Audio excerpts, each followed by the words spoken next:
Hey guys, welcome back to the channel. This is story about what if Naruto becomes Master of Healing Chakra Part 1. Before I start, please do support for more amazing content and comments for Part 2. Do consider to subscribe my channel and share my video to your friends and check out the description as well. Let's start the video. So you see, Hokage-sama, the patient had an issue in which his kidneys were completely burnt by internal chakra use. I suspect that Hiruzen Sarutobi looked at the young teen before him and sighed. The teen wore a long white coat, specially made for doctors that have been professionally sanctioned. Underneath that was a simple, silky white shirt, a Chunin vest over that and straight, black pants. Naruto-kun. He spoke but to no avail as the teen continued rambling, overdid his training again. But the idiots working down at the ER thought he had an underlying condition because the patient would not wake up. So, my suggestion is, the boy continued in a drawling voice, and the third Hokage twitched in annoyance. He hated when the boy would get this way, seemed to space out when giving long reports. Naruto-kun. He spoke a bit higher. The boy finally snapped his head a bit. To fire the entire ER crew, he finished lamely, and grinned. Sorry about that, Hokage-sama. Hiruzen just nodded, no matter. However, I do not have power over what goes on at the hospital and its internal affairs. You should go over this with the head of the medic corps, your master, am I correct? Naruto sighed. Rin-sensei is very close with all of her employees, even the most incompetent ones. She won't fire anyone, he replied dejectedly. I don't have time for such trivial matters, Hokage-sama. If the ER cannot handle even the simplest of assignments, how will I ever handle all of my affairs? What affairs, you lazy boy? The old man thought to himself quietly. In this current generation, Uzumaki Naruto was perhaps one of the greatest medical minds to have ever graduated from the corps. Ever since that fateful day many years ago, when he had broken through boundaries and had graduated from the regular ninja academy at the age of 8, then advanced through the medical corps at a similar rate, taking a mere 3 years. That had been 4 years ago in itself. So here and now stood a young, certified diagnostician whom was only 14 years old, nearing 15, and already held one of the highest paying jobs they had to offer in Konoha. One would think of the boy as a crazy workaholic. Hiruzen could not help but feel that it was the exact opposite according to his own personal observations over the years. The fact of the matter was, he worked very few cases a week, and thus, had all the time in the world to get anything he wished completed. And here, he was now complaining about not getting enough time to himself. Naruto-kun, I cannot fire anyone, the old man said, and the boy before him seemed displeased. My boy, what are the affairs that you must get done? Why not simply hire some genin team to get it done for you? The blonde sneered, as if I would trust a bunch of wet behind the ear genins with my affairs. Then how about Chunin? They wouldn't understand my craft, Hokage-sama. He replied easily, I'm afraid that my reason for visit is complete. I'll see you another day. You have no affairs, the Hokage said boldly, making the blonde sputter for a split second. Oh, of course I do, Naruto replied. I'm afraid I must leave now. He tried to go for the door, had it not closed right in his face. The old man sighed. Sit down, Naruto-kun. The teen complied and watched as the Hokage pulled out an immense file, almost filling out a part of the desk, and placed it in front of him. No, he muttered, recognizing those papers. Yes, Hiruzen said in the same tone, and pulled out the topmost paper. A summary of hours registered in the walk-in clinic, something all medics need to do every year as a standard requirement of employment. He started. Uzumaki Naruto. Hours registered this year 0. Hours registered overall 5. The blonde's chin folded down to his chest.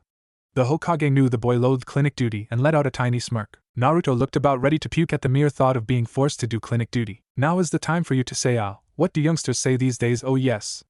I believe the term is known as parley. It was now the doctor's turn to raise a brow. No, I'm not a pirate. Negotiations is fine with me. The Hokage chuckled. You are to become a field agent. No, yes. Because you are without a shadow of a doubt the laziest shinobi I have on my forces, Naruto replied indignantly. What about Hatake and the entire Nara clan? Hiruzen nearly conceded to that point. Well, Kakashi served many years in Anbu. He was also a part of the Third War, and the Nara clan are excellent providers of medical herbs and other stuff. Or excuse them for doing their jobs. The blonde muttered to himself. I work from 9 to 5 every day. I solve all the cases that are brought to me with the utmost efficiency. Yes, all 2 of them a week. Sarutobi deadpanned. And the last time you had a clinic patient, you sent them home crying, and cured. Naruto finished. Why a field agent? Why not just make me a specialized ANBU healer or whatever job you can come up with? Sarutobi pulled out another file. The last mission you had was 3 months ago. An A rank to Kumo. Naruto muttered something about annoying climates, but Sarutobi ignored that. Fact of the matter is, you can potentially be one of my best overall shinobi. Not just as a doctor, Naruto sighed. You're not letting this go, are you? The old man nodded. Fine. Naruto knew that no matter what, the Hokage will have his way. The man had the power to make his life more miserable than ever, so why not take the less evil route, the blonde doctor thought. The Hokage smiled. Excellent. Now the team, you have no complaints about being on a team, right? The blonde shook his head, knowing how important it was to have a team. As long as they're competent, he muttered in a low tone. Right. You see, he was cut off by the door suddenly being broken into, revealing a young woman who had a note in her arms. Hokage-sama. It's from Kakashi's team. The old man frowned and read the coded note. He then smiled. Naruto did not like that smile one bit. I have a mission for you already, Naruto-kun. How about that? It must be fate. You're starting to sound like this one really annoying Higa I know. The blonde deadpanned. It seems Kakashi has called for backup. His team ran into the demon brothers on their way to Wave. They are Chunin-leveled Mist Shinobi and are known associates to Momochi Zabuza, demon of the Bloody Mist. Naruto waited for him to go, so he did. The mission was to escort a bridge builder and oversee his safety until his bridge is completed. Kakashi has his genin team with him. I want you to back them up, seeing as how there are no medic needs on his squad. Very well. Can I do this one solo? I'm afraid so. The team I had in mind for you are not on the clock yet, and every other squad I can send are not quite as formidable as you. Naruto nodded. So I'm to head to Wave then? The Hokage nodded and threw the mission briefing to him. Good luck, Naruto sighed. By your leave. Hiruzen nodded, allowing the doctor to leave. Now alone, the Hokage smiled and laughed happily. The future is looking bright. Now all of that potential isn't being wasted inside of his humongous office. Harino Sakura was not having a good day, let alone an entire week. She had graduated from the Academy of Shinobi not too long ago, a few months actually from this day to be exact. At that point, she was proud to be serving her village, and her parents were proud of her for being the first shinobi of their family. After weeks upon weeks of doing useless D-ranked missions, their class clown named Inuzuka Kibaho just happened to be on her team managed to convince the Hokage to give them a C-ranked mission. At first, it was all smiles when the thought of surpassing her rival Ino, who was on another squad, by completing a higher class of mission came to mind. But now, Sakura found that she was terrified of the coming future. Only a day ago, her squad leader, Hatake Kakashi, had engaged and defeated another Jonin who had come to strike at the bridge builder, but not without consequence. After the fight, he had fallen as well, and it was now up to the genin to decide how to run the show until Kakashi woke up. She sighed. Her team was clearly not ready for this step yet. The pink-haired girl snapped out of her thoughts when she heard a knock on the door. She stood and carelessly walked over to answer it. As she opened the door, Sakura was met with a young teen, not much older looking than herself honestly, and was wearing a standard Chunin vest. Hi. How can I help you? You fail. He replied in a conversational tone. Never in all my years of service, the blonde muttered to himself with a facepalm, but not silent enough for the girl to miss. Sakura was now confused. What? And who are you? 0 observation skills. Why am I not surprised, he replied and then pointed to the leaf headband on his forehead. Clearly, I'm your backup. What the hell are the academy teaching you all these days? The young girl seemed a bit indignant but relented. Oh. I'm sorry. She then motioned for him to enter. My goodness, what the hell is the matter with you? Look, you idiot, I could have been an enemy shinobi who just happened to have a spare Konoha headband. Aren't you going to ask me some sort of question to verify that I'm your real reinforcements? The doctor asked, annoyed. The pink-haired girl seemed bemused, so Naruto sighed. He decided to be merciful just this one time. Whatever. Just let this be a lesson for the future. Oh, and none of you bothered to set up any sort of perimeter defense. So overall, this team of genin absolutely sucks so far. And with that, he pushed the girl out of the way and walked in. She began to grow red in the face. Whether it was embarrassment or anger, he did not care to identify. Now where's that idiot Jonin of yours? He's upstairs. She replied timidly. Now it was clear on her face, the embarrassment from being criticized by someone wearing a fancy green vest. He rolled his eyes, of course. Walking calmly up the stairs, he heard a voice from behind him. Who is he? And what is he doing here? Naruto replied without looking back. Again. 0 observation skills. I pity Kakashi for having such an incompetent team. He did not turn back to see the boy nearly attack him, but was held back by another person. That's a Chunin. It was another male voice. Ignoring the genin, Naruto entered through the room that he could see Kakashi in as the door was wide open. He surveyed the unconscious man before kneeling down next to his side. You idiot. He positioned his hand above the Jonin's forehead. Just as he was about to channel chakra, a voice behind spoke up. What are you doing?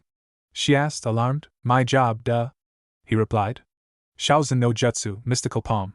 His hand lit up and turned a light green. He realized that the 3 genin were watching in earnest but only focused on healing the Jonin. After a few seconds, the silver-haired man, who was previously unconscious, woke up. He took a second to survey who was around him. Hello, genin? He said weakly, eye smiling. And medic. Oh. Naruto. Just like old times, Kakashi. You lay down on a futon injured as Rin-sensei makes me practice on you. The Jonin chuckled, indeed. Are you the only one that came? The doctor nodded, I see. How fast can you get me back up to speed? It's 7 in the morning right now. I can get you up to speed by the crack of noon. Excuse me, he had a severe case of chakra exhaustion. Shouldn't that take at least a week to heal? The girl asked. Naruto looked at her with a face that clearly said shut up. Well then, the real medic here seems to have spoken. She thinks that you should stay in bed for a week, Kakashi-san. Who am I, the amateur doctor, to protest? The sheer amount of sarcasm in his voice shut the girl up. Severe case. He mocked repeated, don't make me laugh. None of you have ever seen a severe case of chakra exhaustion before in your life. My diagnosis is, Kakashi got his ass kicked but won the fight using about 90% of his chakra. Thus, he collapsed from fatigue with some wounds, only mere fatigue with some wounds, and needed a real medic to just patch up his minor internal and external injuries. 10% of chakra is plentiful, enough to keep you alive just as long as you don't push it below 2.77%, which is the standard case of severe chakra exhaustion, as you say, pink one. Kakashi here is just lazy. They all looked at him in awe, but he paid no mind to it. No matter. Report. Kakashi seemed a bit shaken. He hadn't been ordered by a Chunin ever since he himself was a genin, and that, in itself, had been a long time ago. I think Zabuza is still alive and he has backup. What? Two of the genin yelled behind Naruto. The third just widened his eyes slightly. What do you mean he's still alive? The weapon he was killed with, what were they? Kakashi asked. Sakura then looked as if a stunning revelation had just hit her. Senbon. And that was all Naruto needed to know to catch on to the topic. No one kills with senbons. Takes too much skill and practice to even throw senbon, much less kill someone with it. Unless you're a show-off, of course. When I was fighting Zabuza, a Kiri hunter ninja caught him by surprise and planted about 3 senbon into his neck. When I checked his pulse, it was gone. He was only dead temporarily. The blonde replied for the benefit of the genin who were confused. I'm aware of this technique and the skill level it requires to use it. His backup should be mid to high Chunin if my estimates are right. But from what I concur, you never sensed him, right? Kakashi shook his head. I was too busy on Zabuza. Then it's safe to say that he is borderline Jonin in raw skill. That had the genin behind him worried. Naruto continued, I'll get you up to speed as quickly as possible. You need to train your genin. Kakashi nodded, then turned to his squad. I'll be back by this afternoon. Go take a couple hours to train, but be sure to have someone on watch at all times. Also, don't stray too far from the house, just in case. Hi! They answered before leaving. Naruto then continued his treatment. Your chakra is at 20%. All I can really do is stimulate your tenketsu, allowing it to charge back up faster. Other than that, only a few minor scrapes. Thank you, was all the Jonin said. Would you mind showing Sakura some medical techniques? It would really help the squad. Naruto scoffed. The pink-haired one with all but air in her head? I highly doubt she has the talent. Come on, Naruto. My first impression of them weren't that great either. People change. Sakura is actually a very talented shinobi. Kiba and Sasuke don't match her skills when it comes to chakra control, something a medic values above all else. You're wrong about that, Kakashi. Naruto replied calmly. Any crappy medic can have excellent chakra control. Then what do medics value the most, Naruto? The medic did not care to answer. Later that day, Kakashi stood up and smiled. Feels good to be back on my feet. Naruto nodded and left the room, leaving the door open for Kakashi to follow through. The Jonin quickly caught up. So, you're back in the field? Change of heart? Blackmail? Was all the younger man said. It was either this or being forced to serve in the clinic helping the world's stupidest people. Kakashi had the gall to laugh. Was it Rin or Hokage-sama, the old man? Naruto replied, saying it as if he thought no one else had the balls to blackmail him. As he made it out the door, it only took him a moment to survey the area. He instantly spotted the genin. What do you intend to teach them? Zabuza and his accomplice are way stronger than them. A little training won't do anything to raise their chances of survival. I know, was Kakashi's grim answer. That's why I need you to help. The accomplice will need to be handled. I will defeat Zabuza. Naruto shrugged. Technically, I'm not supposed to fight on the front lines according to Tsunade-sama's second clause of the duties of a medical ninja. He replied, but I'm not a stickler for the rules, so why the hell not? The silver-haired ninja sounded relieved. That's good. Truth was, he didn't think the blonde would agree to the plan. He had never liked fighting during his training back then. Again, what will you teach them? Kakashi smiled. I think it's a good time to teach them the tree climbing exercise. And it was in that moment did Naruto pause. He seemed to be in deep thought for a moment, before turning his gaze to the Jonin. Kakashi, yes? You suck, with the genin. So what do you think of that new guy? Kiba asked. He doesn't seem too tough. I bet me and Akamaru could take him. Uchiha Sasuke, the third genin of the trio, scoffed. Idiot. He wears a Chunin vest for a reason. He's kind of a mean. Sakura said timidly. The first thing he said when I opened the door was, you fail, I mean, we were never given proper instruction and well, Kakashi. Sakura. The raven-haired boy cut her off. Shut up. They're coming. Hello, my genin. The Jonin said in a cheerful tone, I have come to deliver some training. Naruto decided to fade into the back and watch. There wasn't much a medic was supposed to do. Sure, he could help train the genin, but it wasn't his responsibility. He had no obligations here except to heal the wounded and to contribute in order to complete the mission. He watched as the girl, Sakura if he remembered right, soaked the exercise up in a moment. Naruto mentally scoffed as he saw Kakashi give him a telling look. Whatever, Kakashi. Excellent job, Sakura. Now then, why don't you keep practicing? She nodded. When does the bridge builder wish to continue his little project? Naruto asked aloud. Kakashi thought for a moment. Tomorrow, I believe he said, back on the boat. Naruto nodded and then closed his eyes, trying to relax. You know, maybe you should do a little training yourself, Naruto. The doctor shrugged. I'll be fine. You should be more worried about your little genin up there. Hey! Naruto heard an indignant scream, but did not care to open his eyes to look up. What makes you think that you're better than us? Arf. I'm taller. The blonde opened his eyes and began counting off numerous factors. Smarter, faster, stronger, more charming, more experienced and more consistent than you all, was his conversational reply, further enraging the single genin. Fuck you, how vulgar. Naruto stretched his arms to rest behind his head. You shouldn't be offended.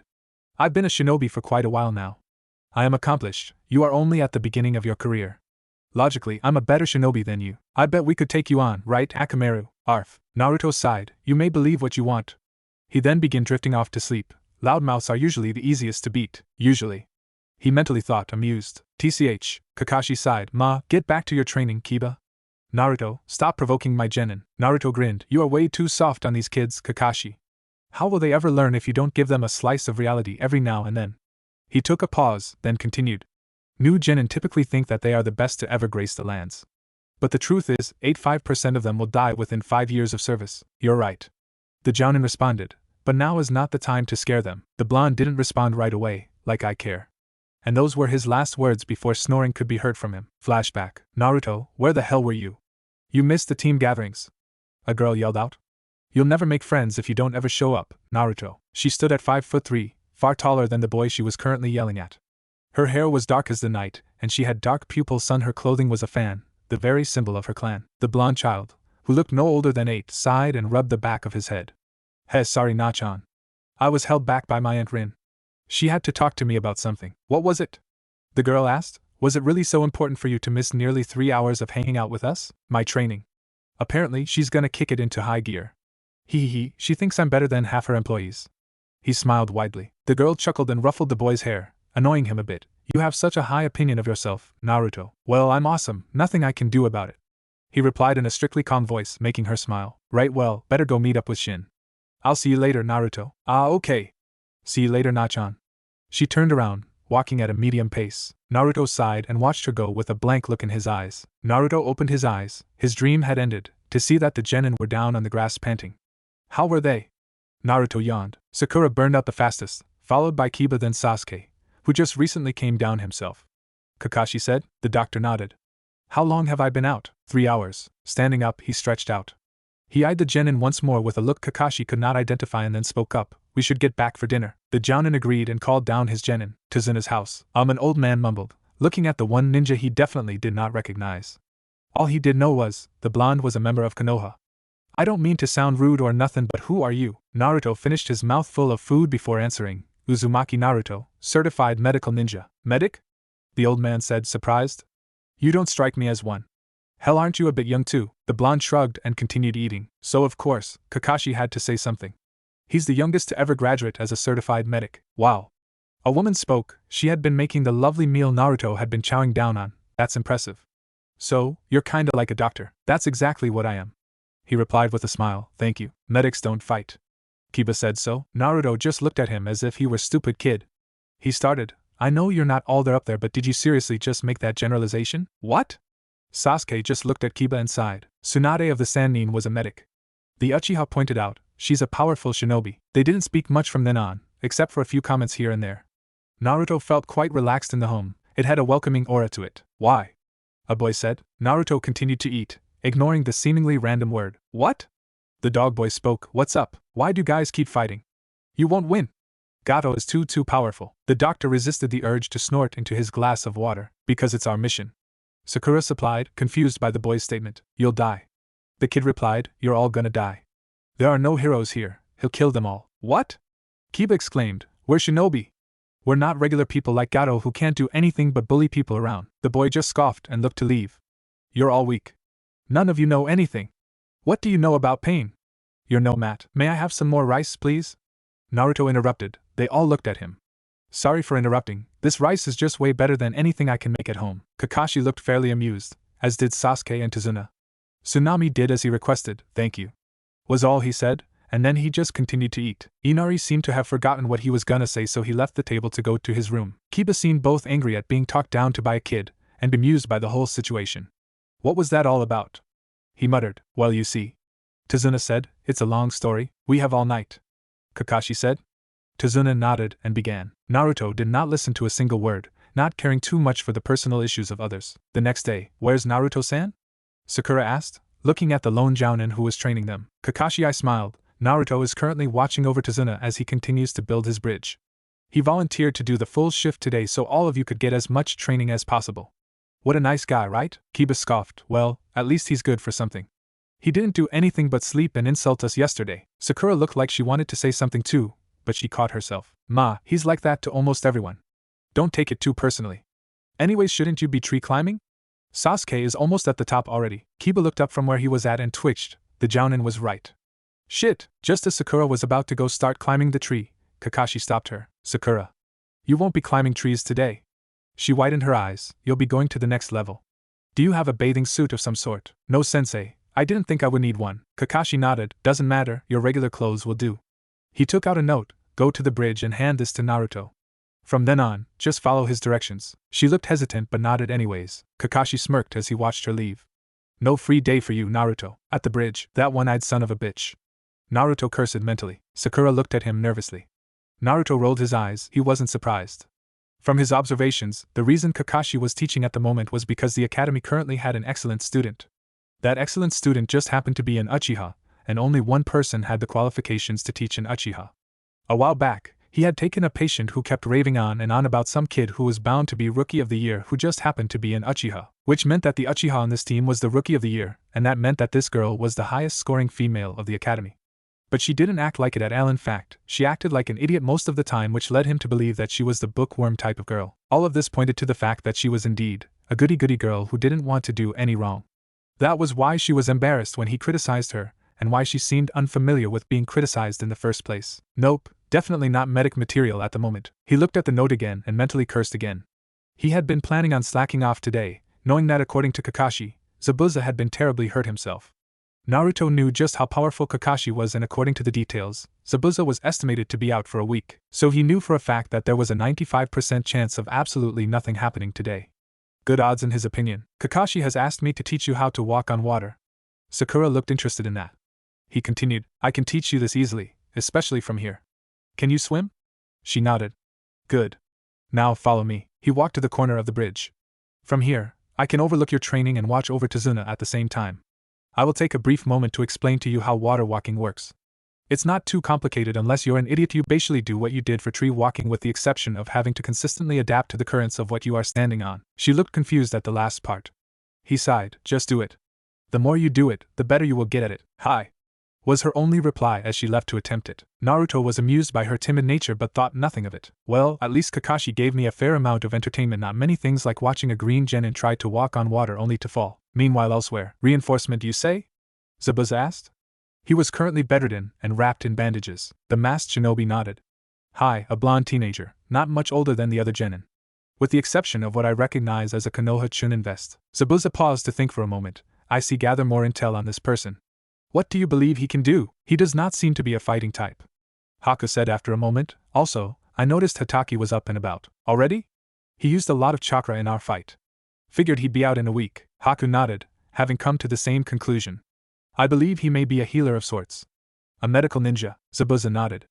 Medics are tough to combat directly, he admitted, having many years of experience to back his statement. Assassinate him if you have the opportunity, Zabuza ordered before falling asleep. He did not notice his accomplice freeze up for a moment. Hi, was all the figure said before leaving his boss to sleep. Assassination, Naruto sputtered indignantly, then turned to look back at his opponent.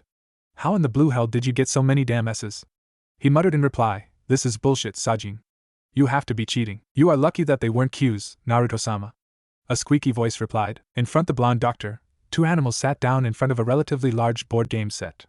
Said animals were foxes, both small and generally devious-looking creatures in every sense of the word. One had a fur coat that matched the color of a shark, a sea-like blue, and the other had a fiery red color. The blue fox, Sajin, was currently smirking.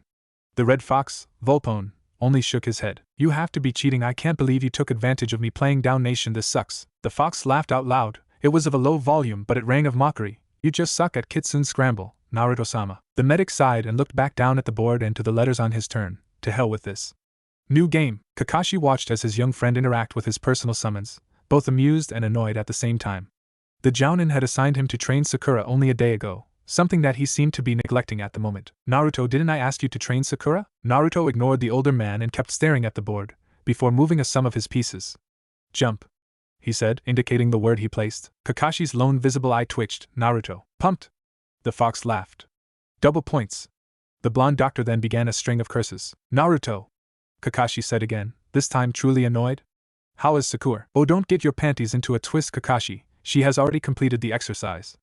Naruto cut him off. I told her to join the other two and help them out with their own chakra control issues. Kakashi sighed. Why didn't you just say so? Naruto didn't answer, knowing it was a rhetorical question. The Jonin stalked away to find his genin and left the blonde alone. Naruto-sama. The second fox spoke up, his voice deep.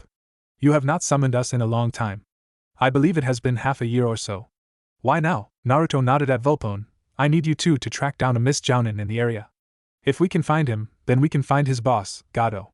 I want a piece of his fortune by the time this mission is over. That will be no problem at all, Naruto-sama. But why not have the Jonin do so? He is the summoner of the dogs if his smell is anything to go by. That is not his mission. The blonde replied curtly. I want this to be off the records completely. Gato is rich and with his funds, I will be able to financially support my secret project. The two foxes shared a look before shrugging. It will be done. They replied. Naruto smiled. Excellent. Oh, and tried to catch the attention of one of the important men. I want someone to interrogate. Lead them to me. He then placed down a few pieces. Victory. He spelled out with a smirk. Oh yeah? Can't counter that move, can ya, Sajin? The blue fox just smirked. My apologies, Naruto-sama. He said, denied. The fox spelled with his own pieces, triple points. Volpone only shook his head. You never learn, Naruto-sama. Anyways, we will have the job done, rest assured. Had anyone been in the area, they would have heard a violent string of curses and the mocking laughter of a fox. Later that day, in 2 days, I think Zabuza will strike once again. Kakashi spoke out loud to his team. In 2 days, I must prepare you guys effectively. The genin were watching with their complete attention, unlike the medic, who just seemed bored by the whole situation. The week Kakashi had projected for the team to train was nearly up, and he truly believed that Zabuza would now return to strike at full power soon. He glanced over at Naruto, worried for the boy seeing as how he hadn't been on the field for a long time. Half a year was definitely a long tenure for a shinobi to be inactive, even for a top-class shinobi like him. Naruto, you will be handling the accomplice.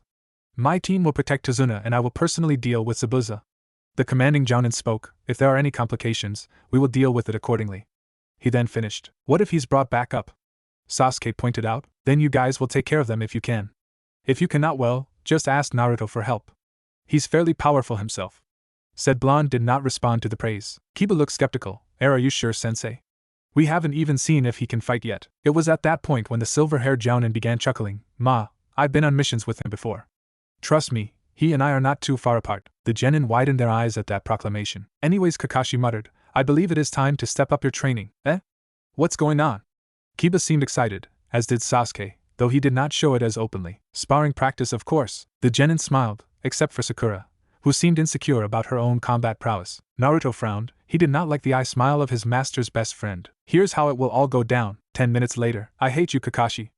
Naruto muttered. I was having such a wonderful morning too, honestly. Do you think these 3 weaklings have even a chance at defeating me? Not defeat. Kakashi replied quickly, cutting off Kiba's indignant yell. They just need experience in straight-up combat. Right. The doctor sighed. Honestly, I didn't go to the medic corps to deal with all this nonsense. Of course. You went to the medic corps because you disliked the Jonin who was assigned to your genin team. He replied in a conversational tone. Now this is the fun part about being Chunin Naruto. Because beating up a bunch of weak genin is so much fun, right? Was the sarcastic reply. If I wanted to do that, I'd go find a genin who are at least not rookies. Well, beggars cannot be choosers. A reply that had absolutely nothing to do with the conversation. A classic Kakashi retort. Whatever. Who's my first victim? The genin all scowled. Sakura will go up first. Kakashi said, shocking the girl. Kakashi-sensei. I'm not a frontline fighter. Then what is your purpose in this squad? The blonde muttered aloud. You don't even look like decent cannon fodder. Kakashi sighed. Ma, there is no need to be so mean-spirited, Naruto. Sakura, just do your best. I'm sure you'll do just fine. She nodded and walked up hesitantly.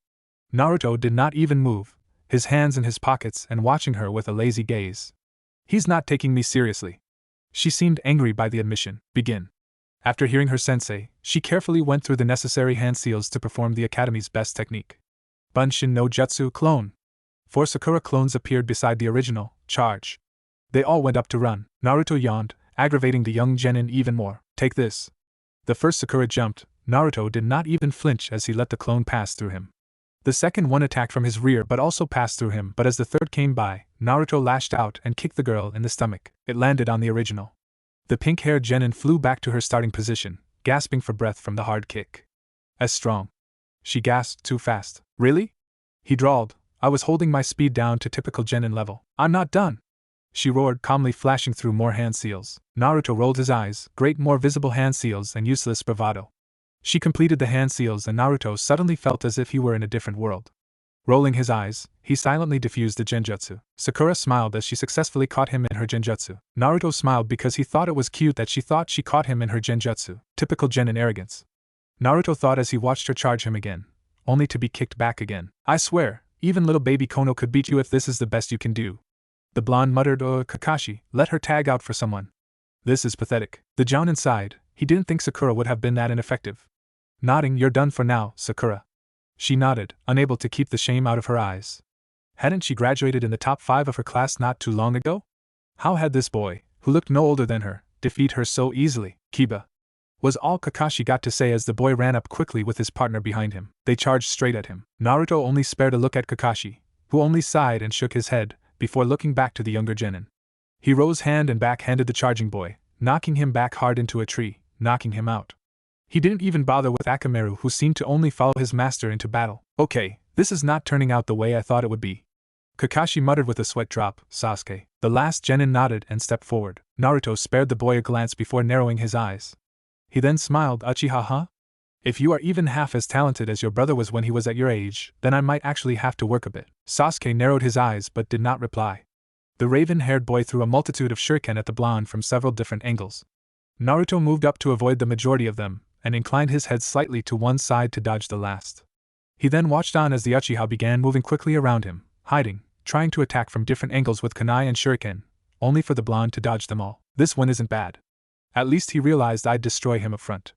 Too bad his brother was 1,000 times better at his age. Naruto thought to himself, you are good. But really, why not use your Sharingan? Kakashi sighed, he's yet to activate it. Naruto widened his eyes, I see. He calmly plucked a stray shuriken from the air. Hey kid! You can thank me for this later. Sasuke didn't understand what he was trying to say, so he continued his tactical assault.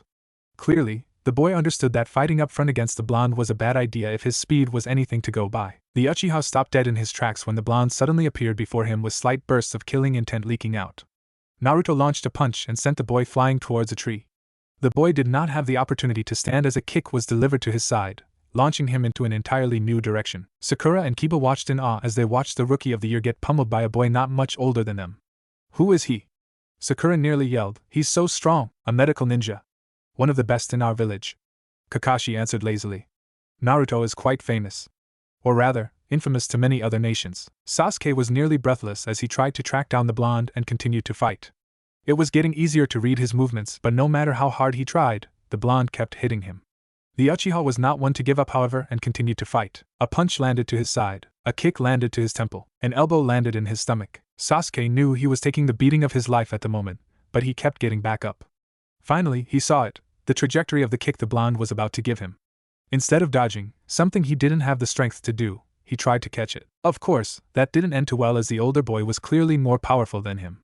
Sasuke was once again launched onto his back, hurt. Finally he heard the blonde muttered, that wasn't too bad now, was it? Sasuke glared at him, not with anger but with determination.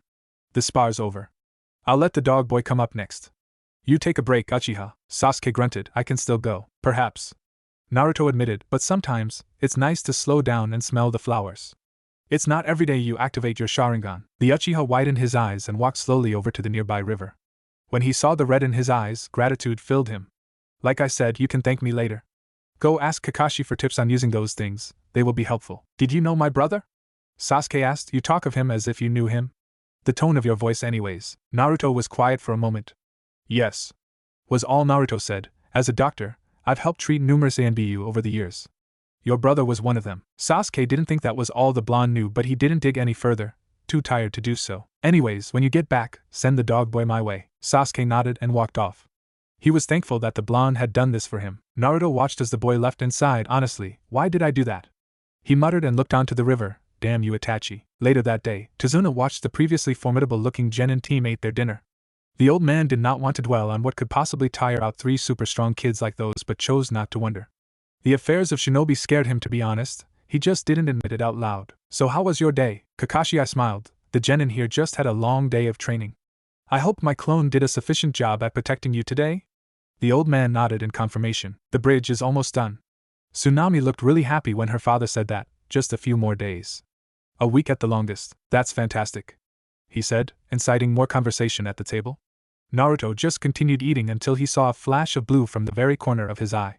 He looked at Kakashi and was relieved to see that the man did not seem to notice.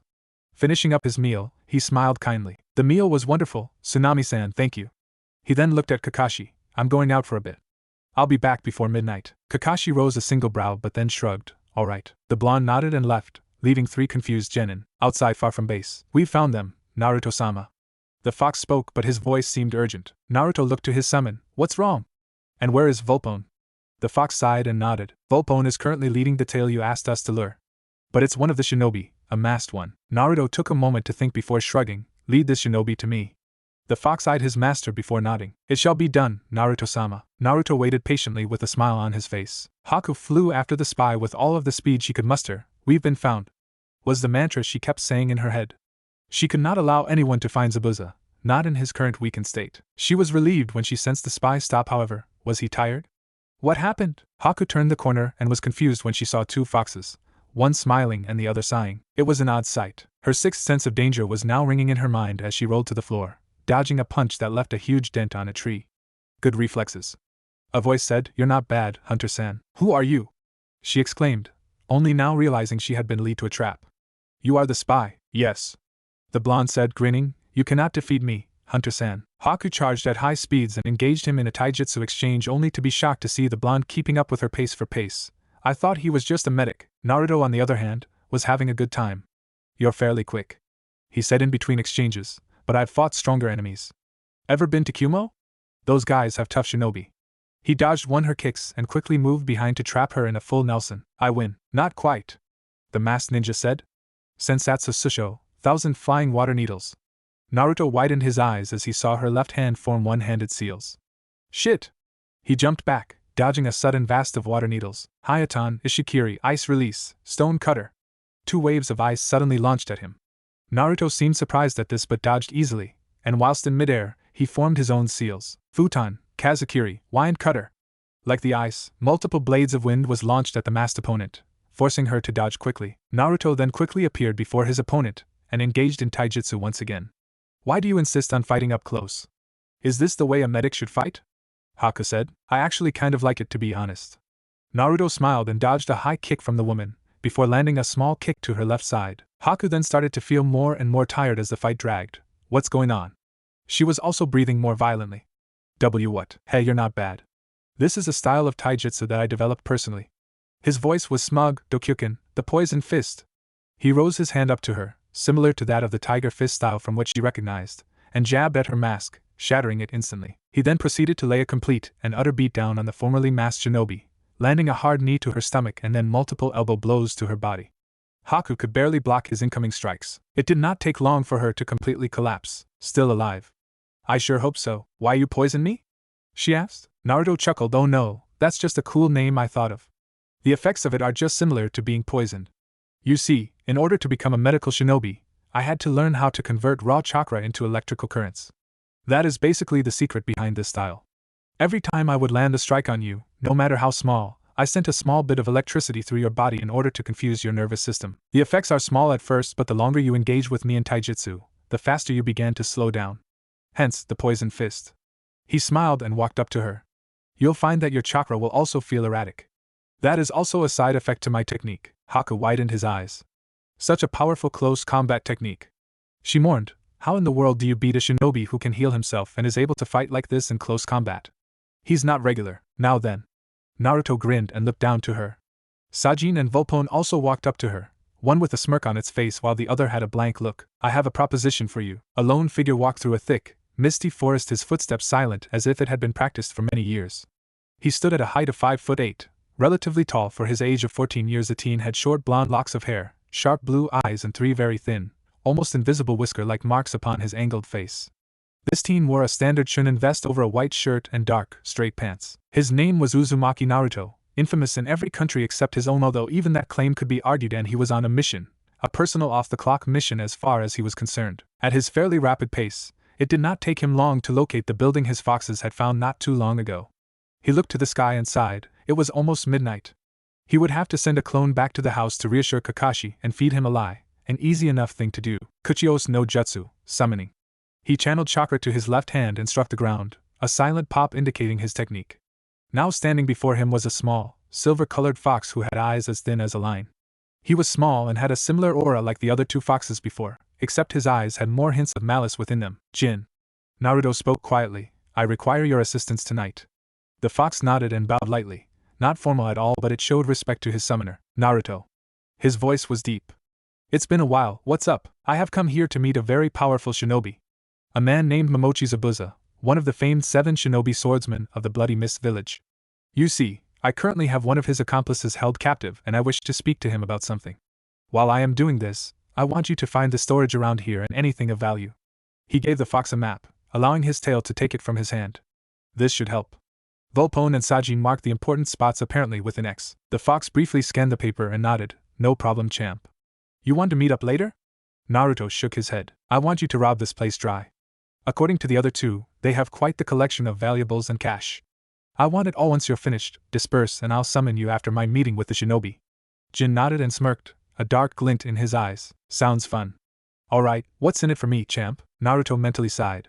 As much as he respected the fox in front of him, the blonde sometimes felt that the cost of his services were quite deep. But he really needed Jin on this task just in case his talks failed today. He thought it was unlikely, but it was better to be safe than sorry. The silver fox was the best of the best at what he did after all. Do I get a friendship discount? Naruto asked pathetically. Jin seemed to contemplate his words, more than Naruto hoped in the least.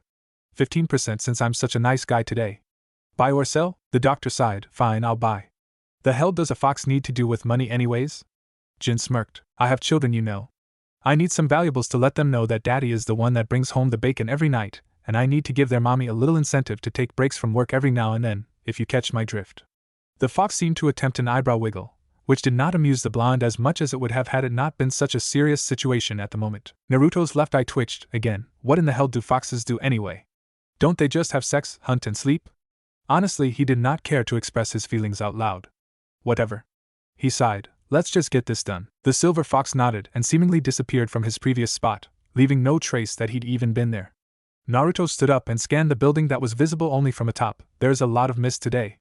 Good thing too, that makes it so much easier to complete this task. Naruto walked silently into the mist, his breathing nearly soundless from the outside.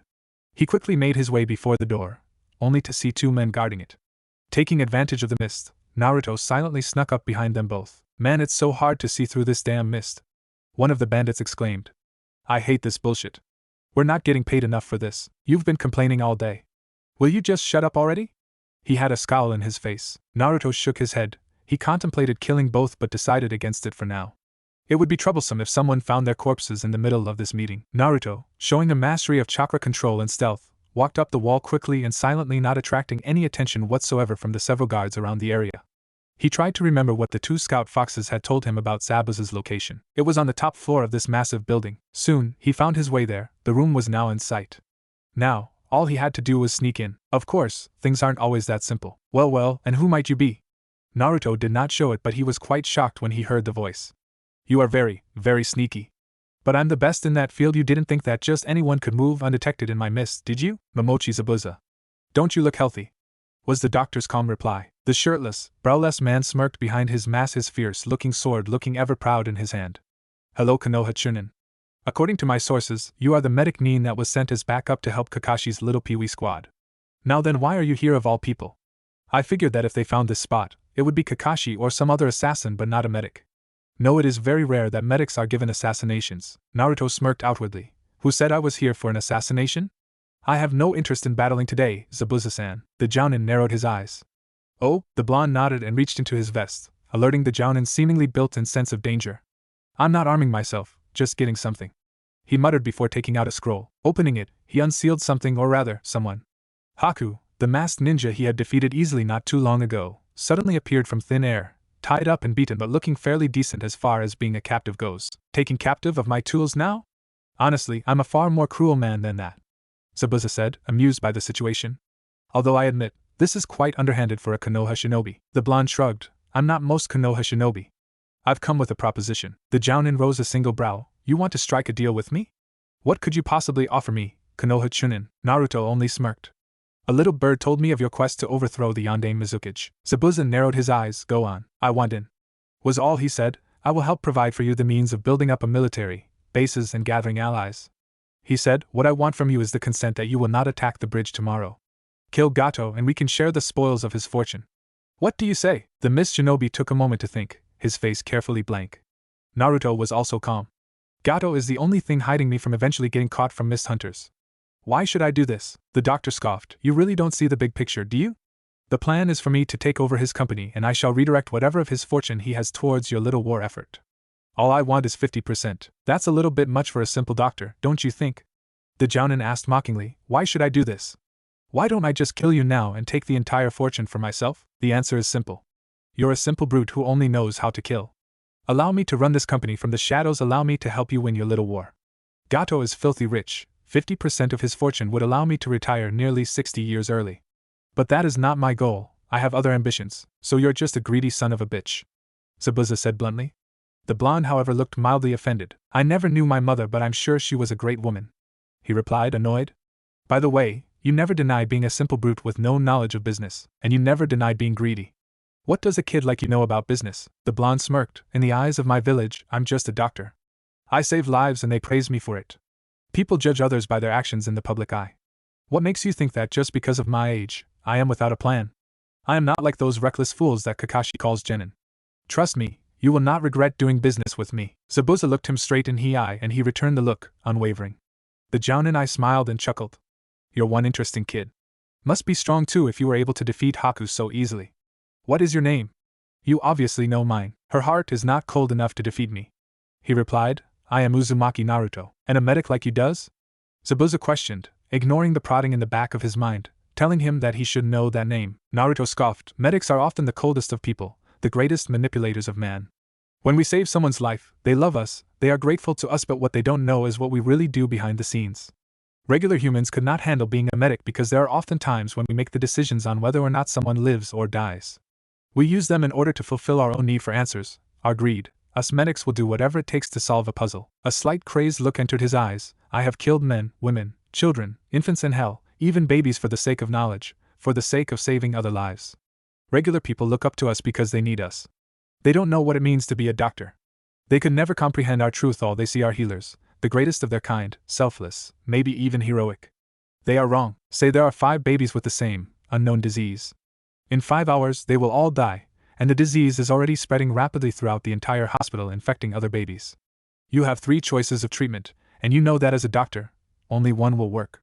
Will you take a gamble and give all the babies one treatment that might fail? No, true medics place 3 different babies on the different treatments, and see which one works. 2 will die, but you would have saved the others who quickly becoming infected. This is what it means to be a medic. People want to become doctors because they think that no matter what, they can find the answer, and they think that they can save everyone. The truth is you cannot. We play with lives to save lives. Did we kill 2 babies as if it were a game? Yes. Did we solve the puzzle and save lives? Yes. Will people ever see it that way if they knew the truth? No, all they will see is the failure of 2 dead babies, ignoring that fact that we saved 100 others. 1 death is a tragedy. He sighed.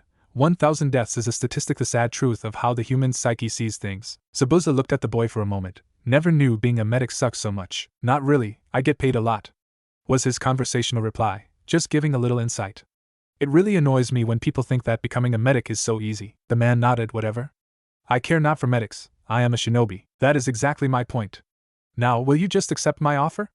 Or will you go to battle tomorrow and allow whatever that will happen to run its course? It was silent for a few minutes, but Naruto did not back down or show weakness. The Jonin sighed after a while. Zabuza had gone through his impressions of the kid and the pros and cons of agreeing to this. In the end, Zabuza reminded himself of his ultimate goal, rather than the need to survive. You have convinced me, kid.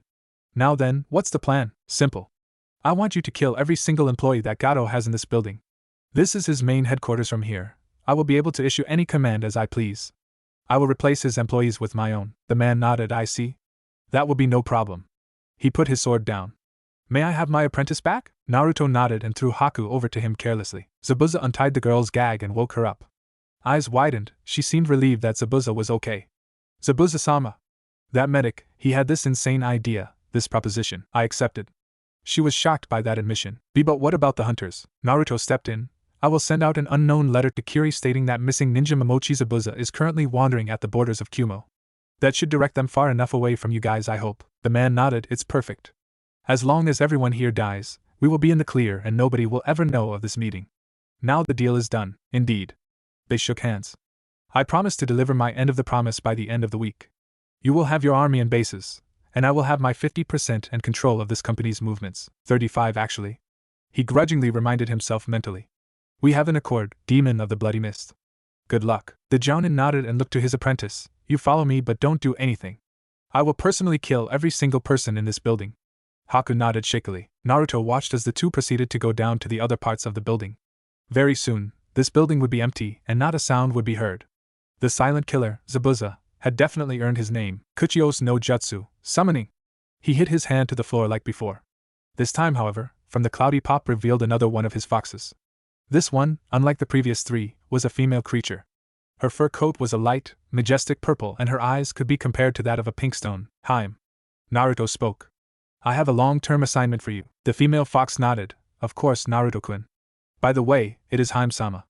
Please do not forget again. Naruto's sweat dropped. Right, of course. Sorry. Anyways, I've just bought my first company and I need you to run it in my stead. The fox's eyes lit up in excitement. Oh. So you've decided to become an entrepreneur then? I'm so proud of you, Naruto-kun. Instead of lazing around in the office all day like you used to, you've finally become proactive in your career. The blonde sighed and relayed to her the deal he made with Zabuza. Sounds like fun. But really, you should have haggled more out of him. She told him in a scolding tone. I didn't wish to push too hard and risk a fight him. He had the area advantage today. I took the safe route this time. He replied. Besides, I got what I wanted. Right. Alright, this is gonna be so much fun, Naruto-kun. She said. What do you want to do first? Might as well end this country's suffering. Once they complete the bridge, they'll be on their way to prosperity and corruption once again. I want you to focus 50% of Gato's shipping business in order to help Momochi Zabuza achieve his goals. Trust me, this will help in the long run if I'm right. I want 20% withdrawn directly and transferred over to my personal account. Make it as discreet as possible. Don't worry about time, I'm patient. The last 30%, I want to keep the money flowing. Just clean the business up. As you wish, Naruto-kun. You will be keeping the 20%? 5 actually. Naruto thought. Yes. It is more than enough. Alright. Henge, transformation. The purple fox transformed. Now, instead of a creature, she now had the visage of a woman with purple hair, glasses and enough jewels to paint her as a sort of sophisticated accountant. She stood at about Naruto's height, and a single fox earring on her left lobe. Her eyes were still pink, and she had square, unframed glasses. Gato Industries is now unofficially under your command, Naruto-kun. The blonde smiled. Don't you just love it when a plan comes together? Oh, and have our new employees reconstruct the area around here. It's too damn gloomy. Elsewhere. Zabuza-sama? What is it, Haku? The man grunted, slitting the throat of another bandit. Man, these guys are boring. Why did you accept his proposition? The younger shinobi asked. That boy, he's so powerful and the look in his eyes displays nothing but greed and insanity. You exaggerate too much. The elder man sighed. Sometimes in life, you just have cut the deal that benefits you the most. Besides, I want the Mizuki's head on a platter. I will be there soon. With real help this time. Sometime later, a few days, Kakashi sighed in relief as he watched the bridge attach onto the second island, now allowing this country more opportunities to trade with other neighboring ones and ending his team's first sea-turned-ranked mission. It was an odd week, seeing as how he had suspected Zabuza to strike at them once again after recovering from injury. He never returned at the day he predicted. In fact, that day was the same day rumors of Gato's death had begun to spread, effectively raising the morale of Wave Country. Gato had apparently passed away and the new ownership had promised to help Wave back up to their feet. A much-needed boost for the country. His genin team were relieved that they didn't have to fight the skilled assassin again, and truthfully, so was Kakashi. It had been years since he had fought an opponent of Zabuza's skill level, and no doubt, it would have all ended badly in some way. Naruto seemed calm about the entire situation, but to be fair, he had been keeping the same facial expression the entire time since he'd arrived. That one day when he went out till midnight, returning later to say that he was investigating something he heard in the village the other day. That struck Kakashi as odd, but if the blonde didn't feel the need to tell him anything, he wouldn't force his hands. Naruto probably knew that he wouldn't question him. After all, they were friends, right? Kakashi sighed, not wanting to dwell too deep in that topic. It's not like he could have forced the blonde anyways. Mission complete. Congratulations, team. Yeah! Kiba yelled, first step to greatness. Sakura just smiled and glanced over at Sasuke, who kept a passive look. But if one looked closely, they could see a happy glint in his eyes. Kakashi still couldn't help but feel that the resident medic had something to do with all of this, but just this time, the Jonin was just relieved that this disaster of a mission was complete. The bridge was named after their team, the Seven Kings Bridge they had dubbed in the end, much to the amusement of his genin team. Team 7 traveled back to Konoha the next day at a regular pace. Once they got back, Naruto returned to the hospital and Kakashi reported to the Hokage. Life had seemingly returned to normal. Hospital. The blonde doctor couldn't help but feel relieved after such an annoying trip. He really did dislike the climate of just about every other village other than his own, so he spent the majority of his time walking up the stairs thinking how lucky he was to be born in Konoha and not some crappy desert. When he arrived at his office, Naruto felt a presence from within. Narrowing his eyes, the blonde took out a kunai from within his vest and carefully opened the door. He narrowed his eyes, recognizing the figure before him. "What are you doing here?" The figure turned around and smiled. It was not a friendly visage at all. Naruto walked around to his desk, a large piece of majestic wood that stood out greatly between his fairly big office. He was proud of the way he kept his mountains of files organized in a counter that had numerous slots for scrolls and many other miscellaneous items, all of which were labeled alphabetically in order. Other files were arranged in terms of urgency and relevancy. His office was the epitome of professionalism. On his walls were dozens of framed accomplishments, from degrees to awards, and pictures of the blonde with many other famous doctors. He even had one with the apprentice of Tsunade of the Sannin, when they had met when Naruto himself was on vacation not too long ago. Unfortunately, he did not get to meet the Sannin herself, to his annoyance. Other than that, the walls were completely white other than the several medical charts posted upon them. As soon as he made his way around, he pulled out one of the counters and took out a single water bottle. The blonde then sat down, eyeing the figure before him cautiously. "Excuse my rudeness, honorable elder of the council. I didn't know you were coming, but I guess you council members are too good for trivial decor such as setting up a simple appointment. That much is clear," he said sarcastically. "Is there something I can do for you, Danzo-sama? Need a checkup? I'm not sure if you know this, but we do have a walk-in clinic right downstairs on the ground floor. If you need help finding it, I will happily call a nurse for you. After all, I wouldn't want you losing your way around here. Can't be too sure with the elderly, you know." He didn't stop talking. "Of course, if you need help registering for the Old Folks Take Care Center, I'll happily refer you to my colleague, Shin-san. He's especially gentle with the old and crippled." The blonde then eyed his right arm. Are you done?" The old man's voice was deep and ragged, a seasoned tone that indicated that he was not affected by a single word the blonde had said. Naruto shrugged and sipped his bottle of water very loudly for seemingly no reason. "I think you and I have much in common." "Sorry," Naruto replied. "I love women. Young women," he replied in a dead serious tone. Danzo ignored the barb professionally. "According to my sources, you have made quite an interesting deal, no?" The blonde span around to face the large window of his office that was behind his desk, conveniently using the only cool thing he liked about his chair. "Oh, you mean my special order for the Kunoichi Gone Wild, the special 20th anniversary edition? Yes, buy one magazine, receive 10 pinky points and 2 movies at an incredible 50% off discount. Quite an excellent deal if I do say so myself. Answer me, why are you helping Momochi overthrow that fool of a Mizukage? What's in it for you? You would only be helping another country gain an edge on us. Do you see the danger in the bet you have made? What's your plot?" Naruto did not answer immediately. "I spent the majority of my day imagining what Rin-sensei looked like in a tight, skimpy nurse's outfit." He sounded irritated. "And then I returned home to you, one of the Leaf's most accomplished soldiers, nearly a century past his prime, scolding me for whatever reason. It's not good for my health, you know. Answer me, Jinchuriki." "I do not answer to that title, geezer." Danzo quieted once more, but Naruto could almost feel the annoyance building in the man.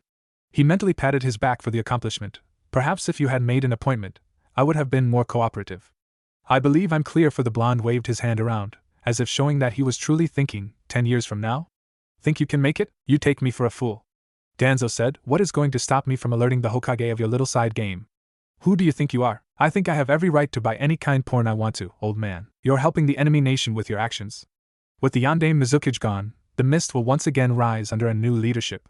You know of the potential amount of bloodlines they have is staggering even despite the purge, the Terumi, Hashigaki, and I've even heard of surviving members of the Yuki clan among several so-called dead clans. They are dangerous and are still powerful.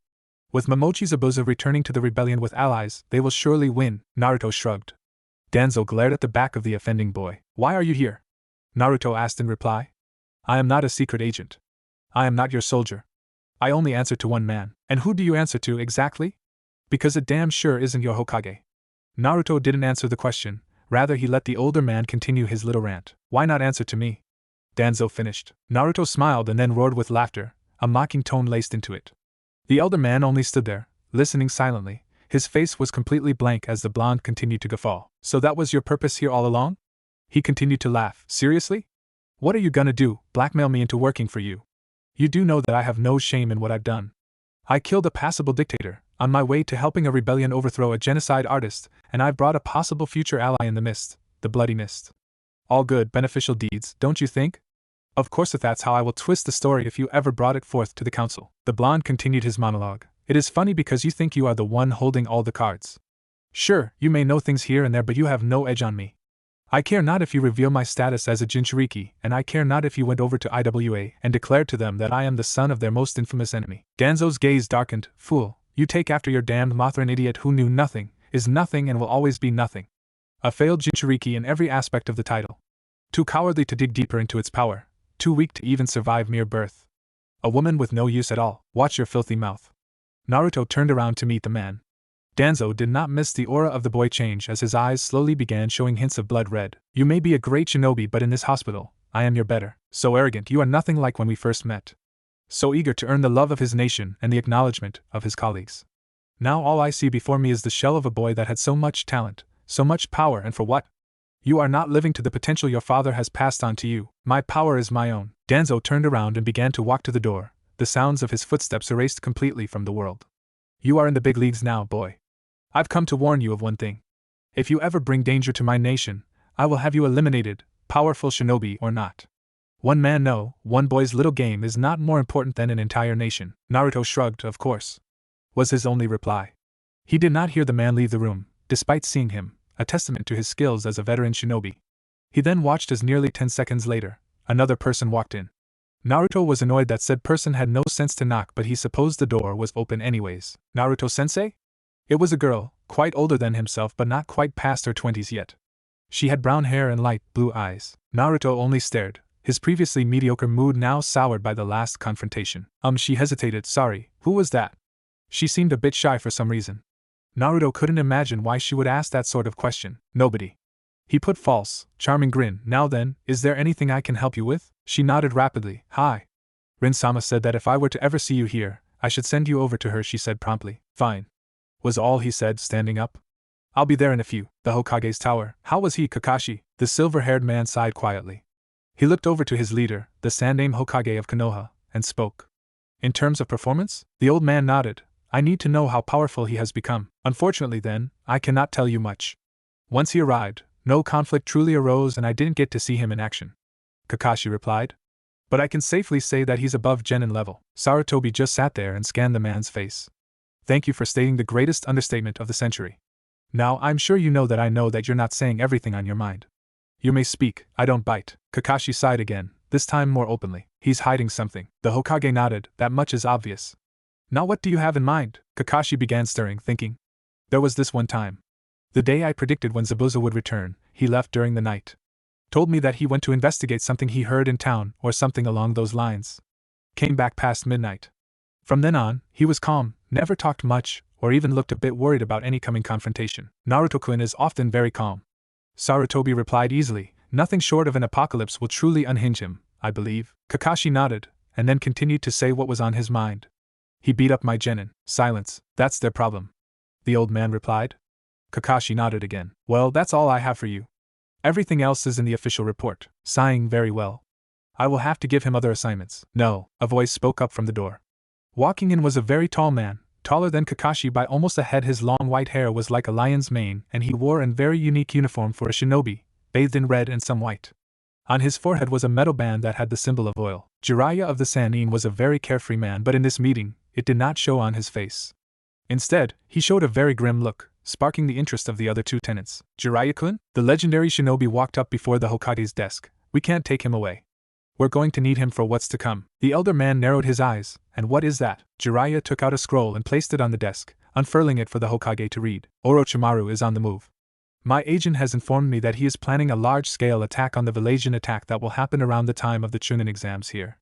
We cannot afford to lose any good shinobi right now. Naruto is the best field medic that we have active here, next to the head herself. Jiraiya said. It was a grave silence that followed. War. All three men were veterans of it themselves. All three were seen as great heroes of war, warriors who were thought to be invincible in combat, even though it was quite the opposite. War was terrible, they all knew that and remembered the horrors of it. They lived through several different stories that have been told to children in their sleep, all three of them having been main characters in some tales actually. But it was different for them. They thought not of themselves but for the other generation, the new one who had yet experienced it. Bloodshed changed people, war destroyed people. The silver-haired Jonin remembered war as vividly as they came. After all, he had lost one of his greatest friends to it, and many other friendly colleagues. Men and women who were better than him had died in war, all forgotten by the new generation, which was the worst part of it all. Heroes are usually counted in single numbers by the masses. In Kakashi's eyes, just about everybody on the memorial stone was a hero. Damn. Kakashi sighed, this is a damn shame. They all nodded in agreement. What's the plan? Preparation for defense, of course. Was all Sarutobi said. I will be calling for a Jonin meeting. This will be the prime topic. The Hokage stood up and walked behind his chair to stare at his village, the home that he so cherished and loved more than anything else in the world. Everyone in the village, he felt as if they connected on a higher level. Sarutobi often felt that he was the protector of them all as the Hokage. Not since the Second Shinobi War had a direct attack been launched onto this village. Neighboring nations often feared attacking another village's home due to the sheer disadvantage they would have in terrain, but this time was different. A trader who knew the land, a man whose power was great enough to gather his own army, a man who did not care for the well-being of his own men was now his enemy. His student, Orochimaru of the Sannin. If Orochimaru wants war, the Hokage said, he will have it. I will soon begin reassembling our village's greatest fighting force. Kakashi widened his eyes. You mean? Jiraiya sighed, it is necessary. Suna and Iwa will be participating in the exams, aren't they? Yes. Sarutobi said they will. Will Suna turn? I cannot be sure. They could go either way, depends on what cards we play. Kakashi then spoke up, so no rookies for the exams this year? I was gonna nominate my team this year. Actually, Jiraiya replied, I think it would be a better idea if you do nominate them. If you want to, of course. If we show them that we are confident enough to nominate even our rookies, it will plant a seed of doubt in their minds. That won't even scare Orochimaru. Kakashi said with a sigh. But hey, at least I get to see my genin in action. He was ignored. He must have another goal here, but what? Attacking the village so openly, he's no fool. Either he has an incredible weapon that can assure him complete victory, or he has an underlying motive. The Hokage observed. Jiraiya sighed, I'll look into it. And with that, he turned to leave the office. Kakashi, you are dismissed. The man nodded and left as well, leaving only Sarutobi to stare down at his village in solemn silence. Hospital. Naruto sat patiently in a room, a magazine in his hands as he waited for his current master to finish up with a client. It annoyed him really, the priorities of people who had the gall to this to him. At the moment, he'd been waiting for over an hour for seemingly no reason, and if there was one thing he truly hated, it was to be kept waiting. The blonde doctor was not a patient man, he never was, even as a child. He had tried to enter by force, only to be booted out by the hot-headed hospital head. It was all rather hypocritical. Uzumaki, Naruto. A woman called out, Rin-sama will be seeing you now. Naruto's left eye twitched in annoyance. Do I look like a patient or something? He mentally grumbled. As he walked through the double doors, the blonde came face to face with a rather beautiful woman. She had shoulder-trimmed brown hair and bright brown eyes. The woman was sitting down, looking quite relaxed despite being surrounded by several mountains of paperwork. Like most of the doctors in the hospital, she wore a long, white overcoat above her Jonin vest, and on her forehead, she wore the traditional Konoha headband. Beside her desk, an average-sized-looking purple dog slept peacefully. Sensei, Naruto said, must you treat me like some random patient? By the way, you aren't allowed to bring pets into the hospital. She looked to the animal sleep peacefully beside her leg, and smiled. Cha-chan must have snuck in again. Naruto rolled his eyes at the blatant lie. Rin then smiled kindly. And yes, otherwise, you'll just be barging into my office like you own the hospital. Can't have that attitude now, can I? Naruto just grumbled incoherently. Rin just chuckled. Anyways, I wanted to ask you one thing. Yes? I hear you've just been on a mission with Kashi. How is he? Naruto narrowed his eyes suspiciously. Look, if you want to have a sexual relationship with him, leave me out of it. I don't need to hear about his sexual escapades with my boss every time we meet up every now and then. Rin looked briefly annoyed. It's not like that, idiot. She replied. He hasn't visited me in ages. She pouted at him. That's not my problem. Hell if I know what that man does in his free time, other than the obvious thing. They both thought, reminded of the Jonin's favorite book series. Seriously, this is why you called me up here? He seemed annoyed. Go get a bird, paper and write the man a damn letter. Either way, the both of you need to get a damn room. The woman just let out an incredibly exaggerated sigh and looked at him with a hint of pity, something that annoyed him even further. Of course. I'll take your advice into serious consideration. She replied, anyways, I have something for you.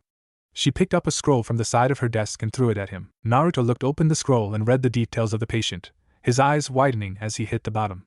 What in the— he continued reading the details as he kept unfurling the scroll. Unbelievable! He muttered, a smile on his face and a focus unlike anything ever before. I know. Get on it. He nodded and left curtly, without looking back even once.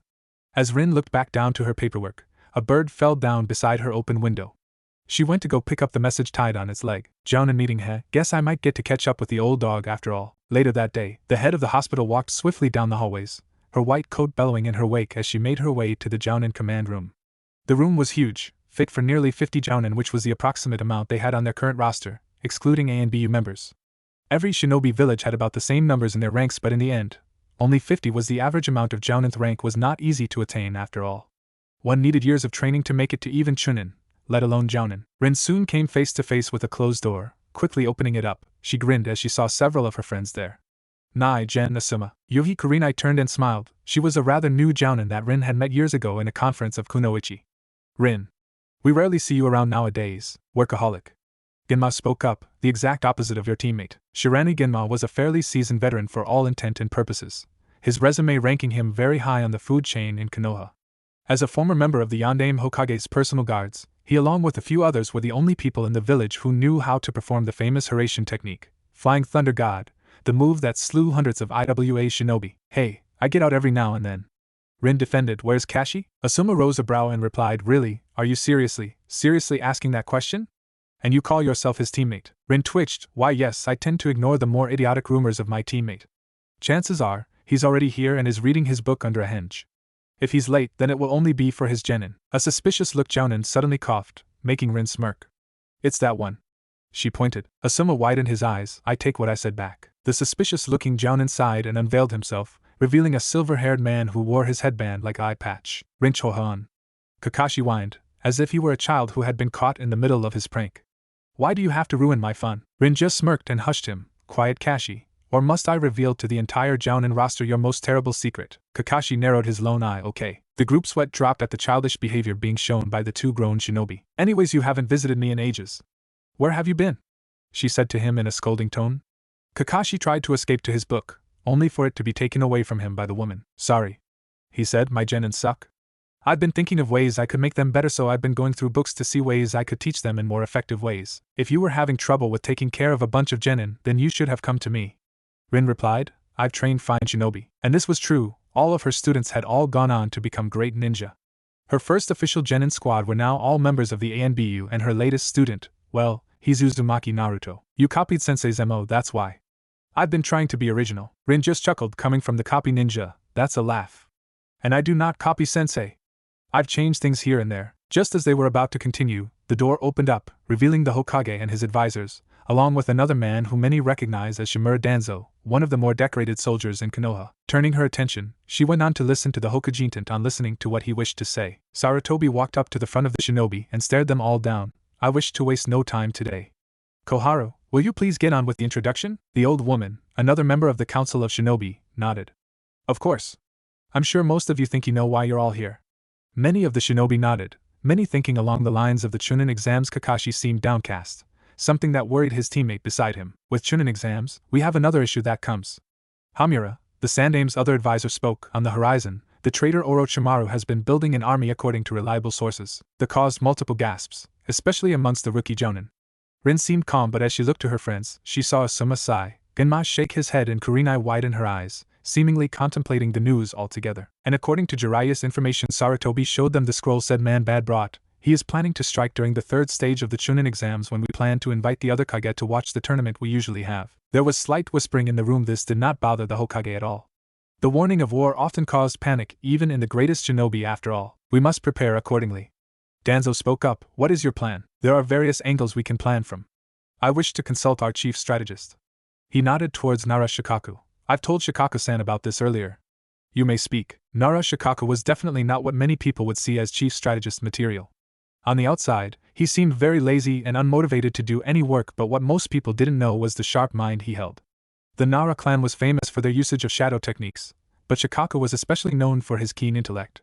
He wore a Jonin vest and long black pants, the standard attire. "Thank you, Hokage-sama." His usual lazy voice had a hardened tone, commanding the audience's attention. "I believe it is best that we plan an immediate counter-attack in conjunction with a preemptive attack. This way, the battle if this conflict escalates that far will turn to our favor. As long as we command the tempo of battle, we will win." Danzo backed him up. "My thoughts exactly. As well, I think Orochimaru has another purpose here." "What is it?" "I cannot know for sure, so I have asked Jiraiya to update me on that front, so I wish for you all to keep a watch out for suspicious activity. I also asked you all to prepare accordingly." Sarutobi said. "Rin-san, how is the current state of the hospital and the medical ninja corps?" "We are prepared for any type of conflict, sir. As long as we are able to evacuate the wards before any battle begins, then all of the medic nin under my command will be free to back up the fighting force without setback," she replied curtly. Sarutobi nodded before looking towards the group once again. "There is one last announcement I would like to make," he said, and the shinobi listened on. "This must not be mentioned to any chunin, genin and below." Sarutobi started. "As of today, I will be reforming the XANBU division, Lotus." That caused several widening of the eyes throughout the veteran shinobi. "Seriously?" Genma asked. "Damn, I guess it's all or nothing." "That will be all," he said. "Certain members of you will be receiving notes of recruitment. The ANBU are currently being briefed by their commander on this. A Lotus will return. We will follow up this meeting soon with another update. So I asked you all to please prepare yourselves for the worst. Genin need not know yet, but train them with vigor." The Jonin then began to file out. Rin grabbed Kakashi and walked out quickly, her eyes ablazed. War was just weeks away after all. "Hospital. Tell me." Naruto smiled widely as he sat down, his eyes completely focused on the person before him. "I just want to know." Said figure looked quite terrified after all. The doctor that was attending her was smiling like a creep. His eyes had a look in them that were quite unfamiliar. "Really, I have to know." "How do you do it?" Naruto said, eyeing the girl in front. She had red hair and an unknown headband on her forehead. Well, according to him anyways. If she had stood, Naruto estimated that the girl would have been shorter than him by maybe 4 inches. "I don't know. She had been found outside the village and brought here, seemingly injured. When the doctors found her, she had numerous bite marks on her left arm, something that alarmed the doctors at first when they couldn't cure it. Further testing showed that her arm was a source of a special chakra, a chakra they had never seen before. All the testing doctors knew was the effect of this chakra as they extracted it. They had found great healing properties. Powerful healing properties. How? This ability has been lost for years. The last known to have this sort of talent were the Uzumaki of Yuzushiogakure. And they're all pretty much dead," Naruto said. "What is your name?" The red-headed girl looked at him. "Karen, I think." "And where are you from?" Naruto prodded. "I need a history. If you want me to heal these marks, I will need it." She didn't answer for a while but finally sighed. "I don't know." Naruto just stared, and then he smiled, a weird glint in his eyes now. Whether it was passion or insanity, the girl could not identify it. "This is interesting." Rin sighed as she took another sip of her favorite after-work drink, a nice swig of warm sake. At the moment, she sat at a rather tame shinobi-exclusive bar, the barkeeper being an ex-shinobi himself who retired after the Second Shinobi War. She was grateful for being able to retreat here after a long, tiring day at work, and sometimes, the barkeeper would listen to her day's troubles. That was not necessary today, however, now that she was able to be with her few friends. Kakashi sat next to her right, also taking drinks every now and then and for once, not bringing out his book to annoy people with. Kurenai and Asuma sat side by side, something that amused Rin to no end. The two were quite an intimate pair, and that was a fairly interesting. She always enjoyed watching her friends banter with one another. It was cute in her opinion. The veteran medic had a funny feeling that their relationship would escalate soon, but not too early though. She couldn't wait until she was able to officially tease them about being too intimate. Ginma, another one of her friends who sat at their little table, spoke up. "Word on the street is, the rookies are pretty good this year," he said. "Any of you putting them into the exams?" Kurenai, Asuma and Kakashi shared a brief look. "Possibly." "The upcoming thing," Asuma said vaguely, not wanting to risk a chunin or genin overhearing, "has me worried. I don't know if I should, they might be caught off guard. I was going to though. Jiraiya-sama told me that perhaps it was a better idea if we did elect them in. Of course, he said to only do so if we believed that they were ready. I am sending in my squad. They'll have trouble, but overall, they should pass the test." Kurenai cringed. "I'm not so sure about my kids. They are talented but very undisciplined. I do not think they can make it very far if I enter them at this stage. Hinata needs more confidence. Shino is not able to communicate that well with the team, and Yakumo." She trailed off, a deep frown on her face. "She isn't getting along very well with her teammates." "What happened?"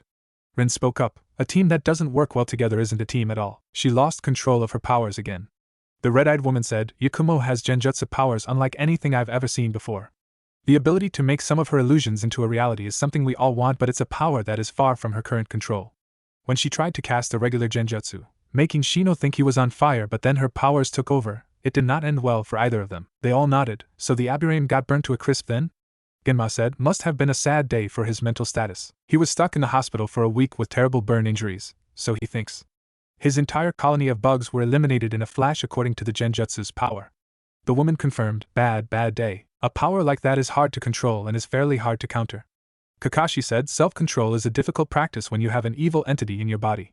From official records, the Ito of the Kurama clan is said to be a very manipulative monster. Ito? Genma asked. I've heard about it, and how it's involved with the Kurama clan. Not sure what it is though. Basically an evil, uncontrollable part of her mindenly once in a generation. Will any Kurama ever see the evil of it though?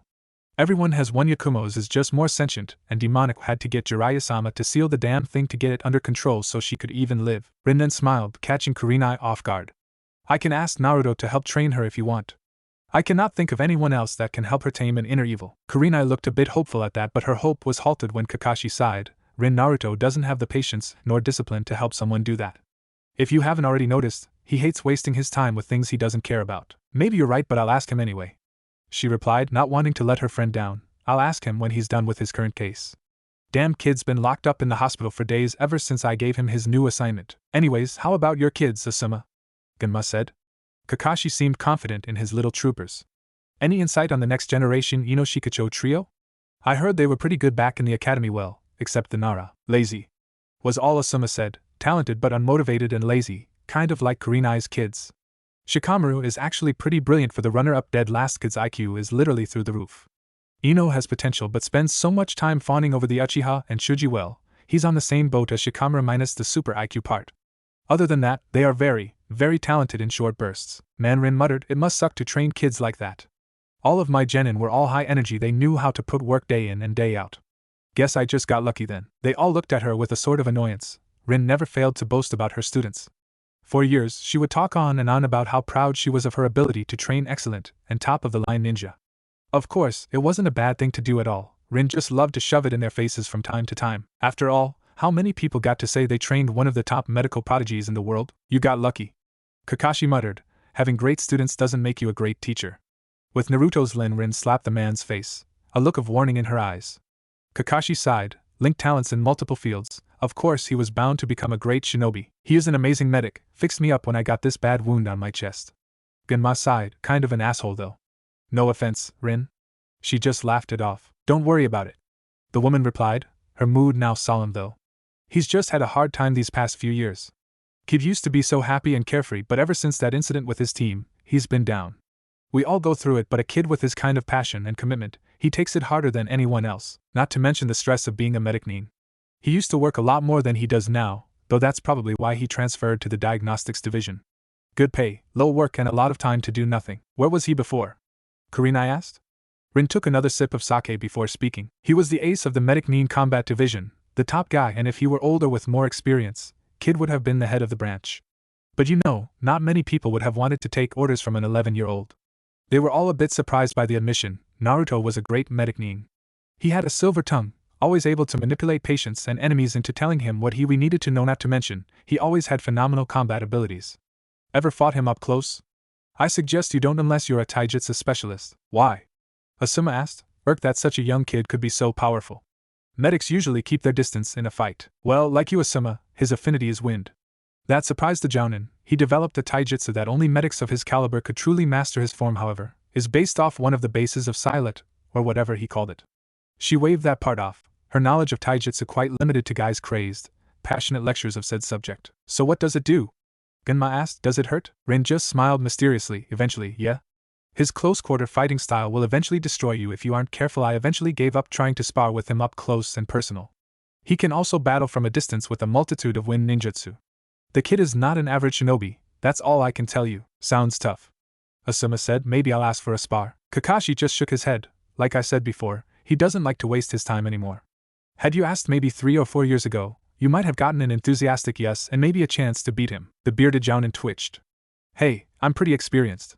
Kakashi just waved his hand back and forth and chuckled, his eyes closed indicating he was just joking. But really, he's tough. If he keeps getting better at this pace, he could be Hokage in only half a decade. Rin finished. So Kurenai continued, What happened to him that made him an asshole, as Genma kindly put it? Kakashi and Rin sighed, sharing a look. It's not our story to tell. Rin said, don't worry about it. The past is in the past, and he'll recover from it one day. Anyways, let's move on to another subject. Hopefully one more cheerful. Right. Asuma said, I'm entering my kids in the exams, so yeah. Making bets here and now. They all sweat dropped. Didn't you just say that you weren't confident in them? And did you just make that decision on a whim? Kurenai asked. Of course not. I just said they're lazy. Doesn't mean that I wasn't going to let them miss the chance to become Chunin. Wording, my dear, wording. I'm entering my kids, so yeah, I'm taking that bet. Kakashi said, you're going down, you know? Kurenai sighed. I'll have to take a rain check. I'm going to need a few days to evaluate my students before making a decision. Rin just smirked. Well, hello my youthful friends. They all shut up in that moment, almost afraid to turn around to see the man behind them. Rin finally gathered up the courage only to be blinded by green and the light shining from the man's smiling visage. Hey guy. Rin said cheerfully, how are you? Why, I am doing great, Rin-chan. The powers of youth has ignited my very soul today, but alas, my team has just returned from a long sea rank, so we cannot return to training today. I pity his genin. Kakashi thought to himself. Oh, are you entering them in the Chunin exams this year, guy? The man smiled brightly, so bright that it nearly lit up the bar. Yes. I held them out last year, but I believe they are now ready for the challenge as of now. Really? Asuma uttered out, how about a little bet? I think my genin could take on yours. Rin stood up from her seat and put her hand on the bearded Jonin's forehead. Everyone watched with bewilderment, as her hands glowed green. He's not drunk, so why is he so stupid? She muttered, causing the man to twitch. Hey, they're talented. I believe in them. Asuma defended. Rin rolled her eyes. Guy's team is powerful and experienced for their age. They would annihilate any of their opponents. Rin said, looking at Guy. You've trained them well. Haven't seen any of your kids in the hospital in a while, so I suppose they've been well. They have. Thank you for your concern, Rin-chan. Lee has missed your care. He replied, perhaps you could come by and visit them. Tenten has admired you for a long time. Rin waved him off. Sorry, Guy, we're gonna get busy soon. She frowned. You weren't here for the meeting the other day. I know. His usual enthused voice now toned down. I was told once I reported to Hokage-sama. I think almost every Jounin knows now. Will you be alerting Naruto-kun? She shook her head. Even if I could, it's not like he'd care. As far as he's concerned, it'll only be another troublesome thing to worry about, and I don't want to put any more on his plate. Guy frowned. You should tell him just in case. He's a fine shinobi. It's better if he's properly prepared. Kakashi then spoke up quietly. The Chunin and genin will be alerted in time. After our preparations are set, we cannot afford to lose the element of surprise. He's right. Genma followed up. Besides, if Naruto is as good as you all claim, he'll figure it out anyways. They all shrugged. Anyways. Kurenai sighed, having long been removed from the conversation. I'm tired. You joining us? Indeed. Guy's enthusiasm returned. Let us have a youthful time. Kakashi grumbled to himself, and then took out his book. He liked Guy, but the man could seriously be such an annoyance at times, not to mention, he kept flirting with Rin. It was very disturbing. Hospital. Naruto-sama. A little blue fox spoke, climbing into the window of the high office. You've returned already, Sajin. What do you have for me? And where is Volpone? Naruto grinned as he looked up from his research papers. The boy had an entire different look than before. The fox noticed, and called him out on it with a grin. It wasn't often when he would see his boss in complete business mode. Glasses on, Naruto-sama? Must be a good case. Naruto just sighed and pushed up the said rectangle-shaped, unframed glasses to his eyes as it had been slipping off his face. Some of these files have small letters anyways. What do you have? Sajin, sorry. Anyways, I got what you wanted and in record time. The fox carried a scroll with his tail. Jumping up to his master's desk, he neatly dropped it off before his eyes. I'll tell you, boss, getting into Yuzushigokyo was hard as hell. So many damn whirlpools everywhere, and the bridge was messed up, it looked ready to collapse in seconds. Naruto nodded. Yes, I remember my short field training trip to Yuzu with Rin-sensei. It was a disaster. He replied, I didn't get the opportunity to truly check up on every artifact there, including the medical records. Hopefully, they were in good condition. The fox nodded. They were fine. It was hard to find the right files, but I eventually got it from some really hidden tiles at the hospital. These are reports on specific branches of the former Uzumaki clan and the various individuals who had the ability to literally transfer their own chakra to heal someone without side effects. Even back then, it was rare. That's the weird thing. Naruto muttered, the without side effects line you side. If that was the case, then why does Karen have bite marks on her arms? Why does it have to hurt her in order for this transfer of energy?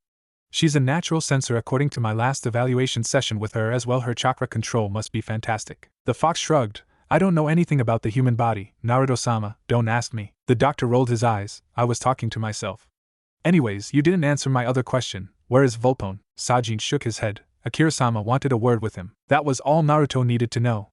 For almost half a decade, Naruto had held the Fox contract in his possession, and in that time, there always one iron rule that he knew that applied to all of the clan. And it was simple: always answer to the boss Samukira of the Moon, the Black Fox, the killer. The fox went by several names if the blonde remembered correctly. Naruto had met him only a few times in his life, but it was only for formalities mostly. The blonde was not too interested in meeting the Black Fox, had never been in a situation when he had to summon the boss in battle. Of course, he replied, matters not. Thank you, Sajin. He acknowledged him before looking back to his research. No problem. The fox was about to leave until he suddenly remembered something. Oh wait.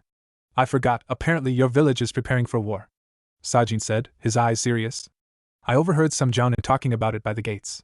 They were quiet, but well, I'm a sneaky fox. Naruto had no reaction to the news. His eyes were still down on the papers scattered on his desk, his face without a single hint of worry or surprise. Sajin's sweat dropped. No reaction? The Hokage and that old fool, Danzo, will handle such affairs.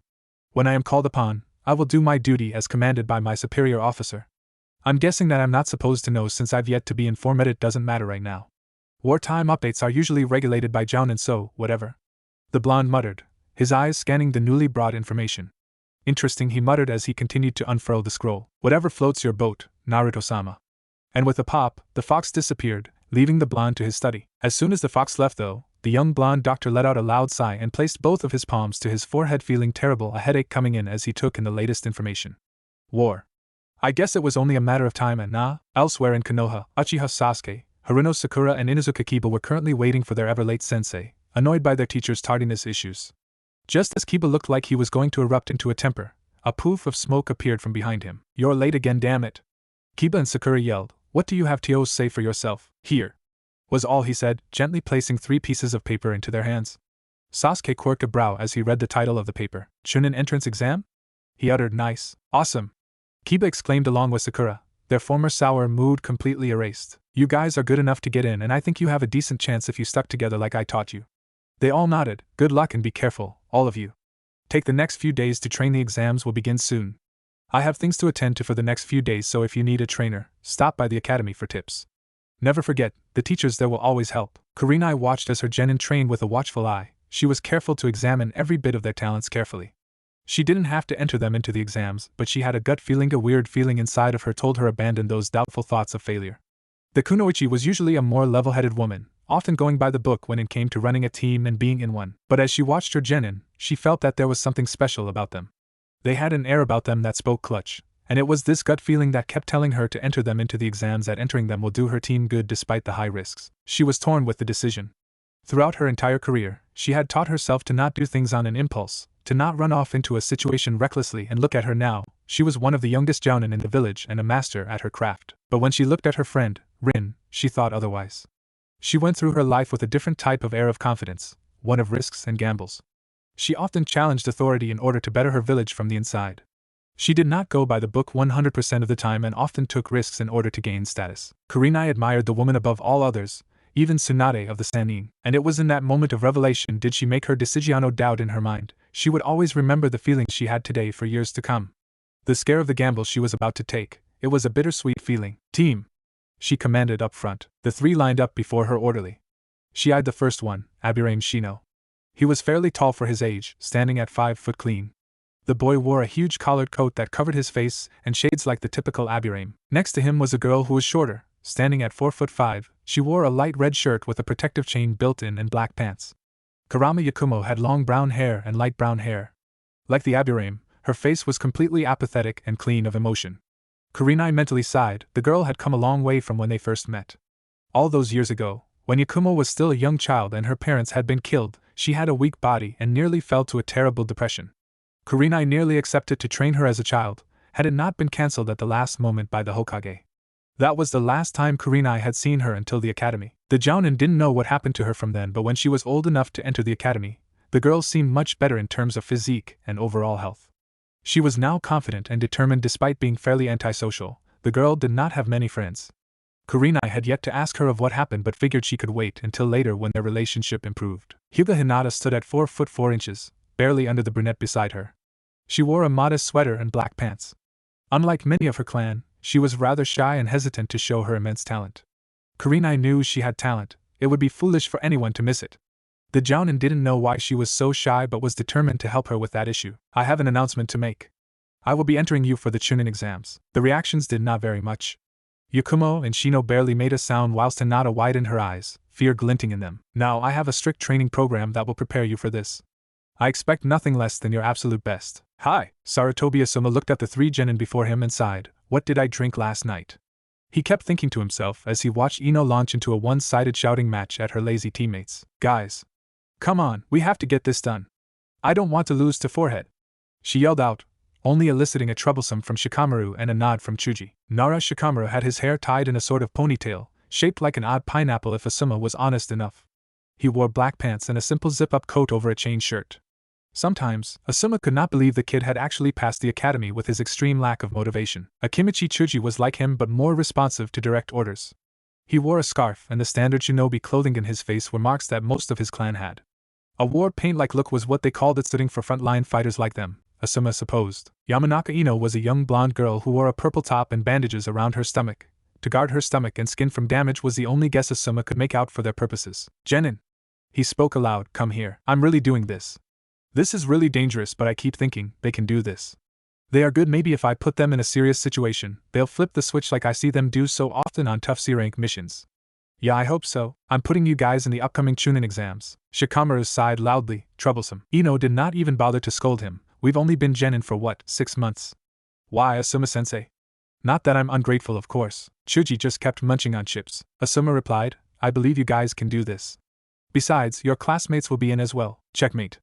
Asuma thought smugly, and with the face Shikamaru had just made, he agreed. Ino had began ranting on about not falling behind her rivals and colleagues. It made Asuma wonder, how could such a competitive girl be so unmotivated?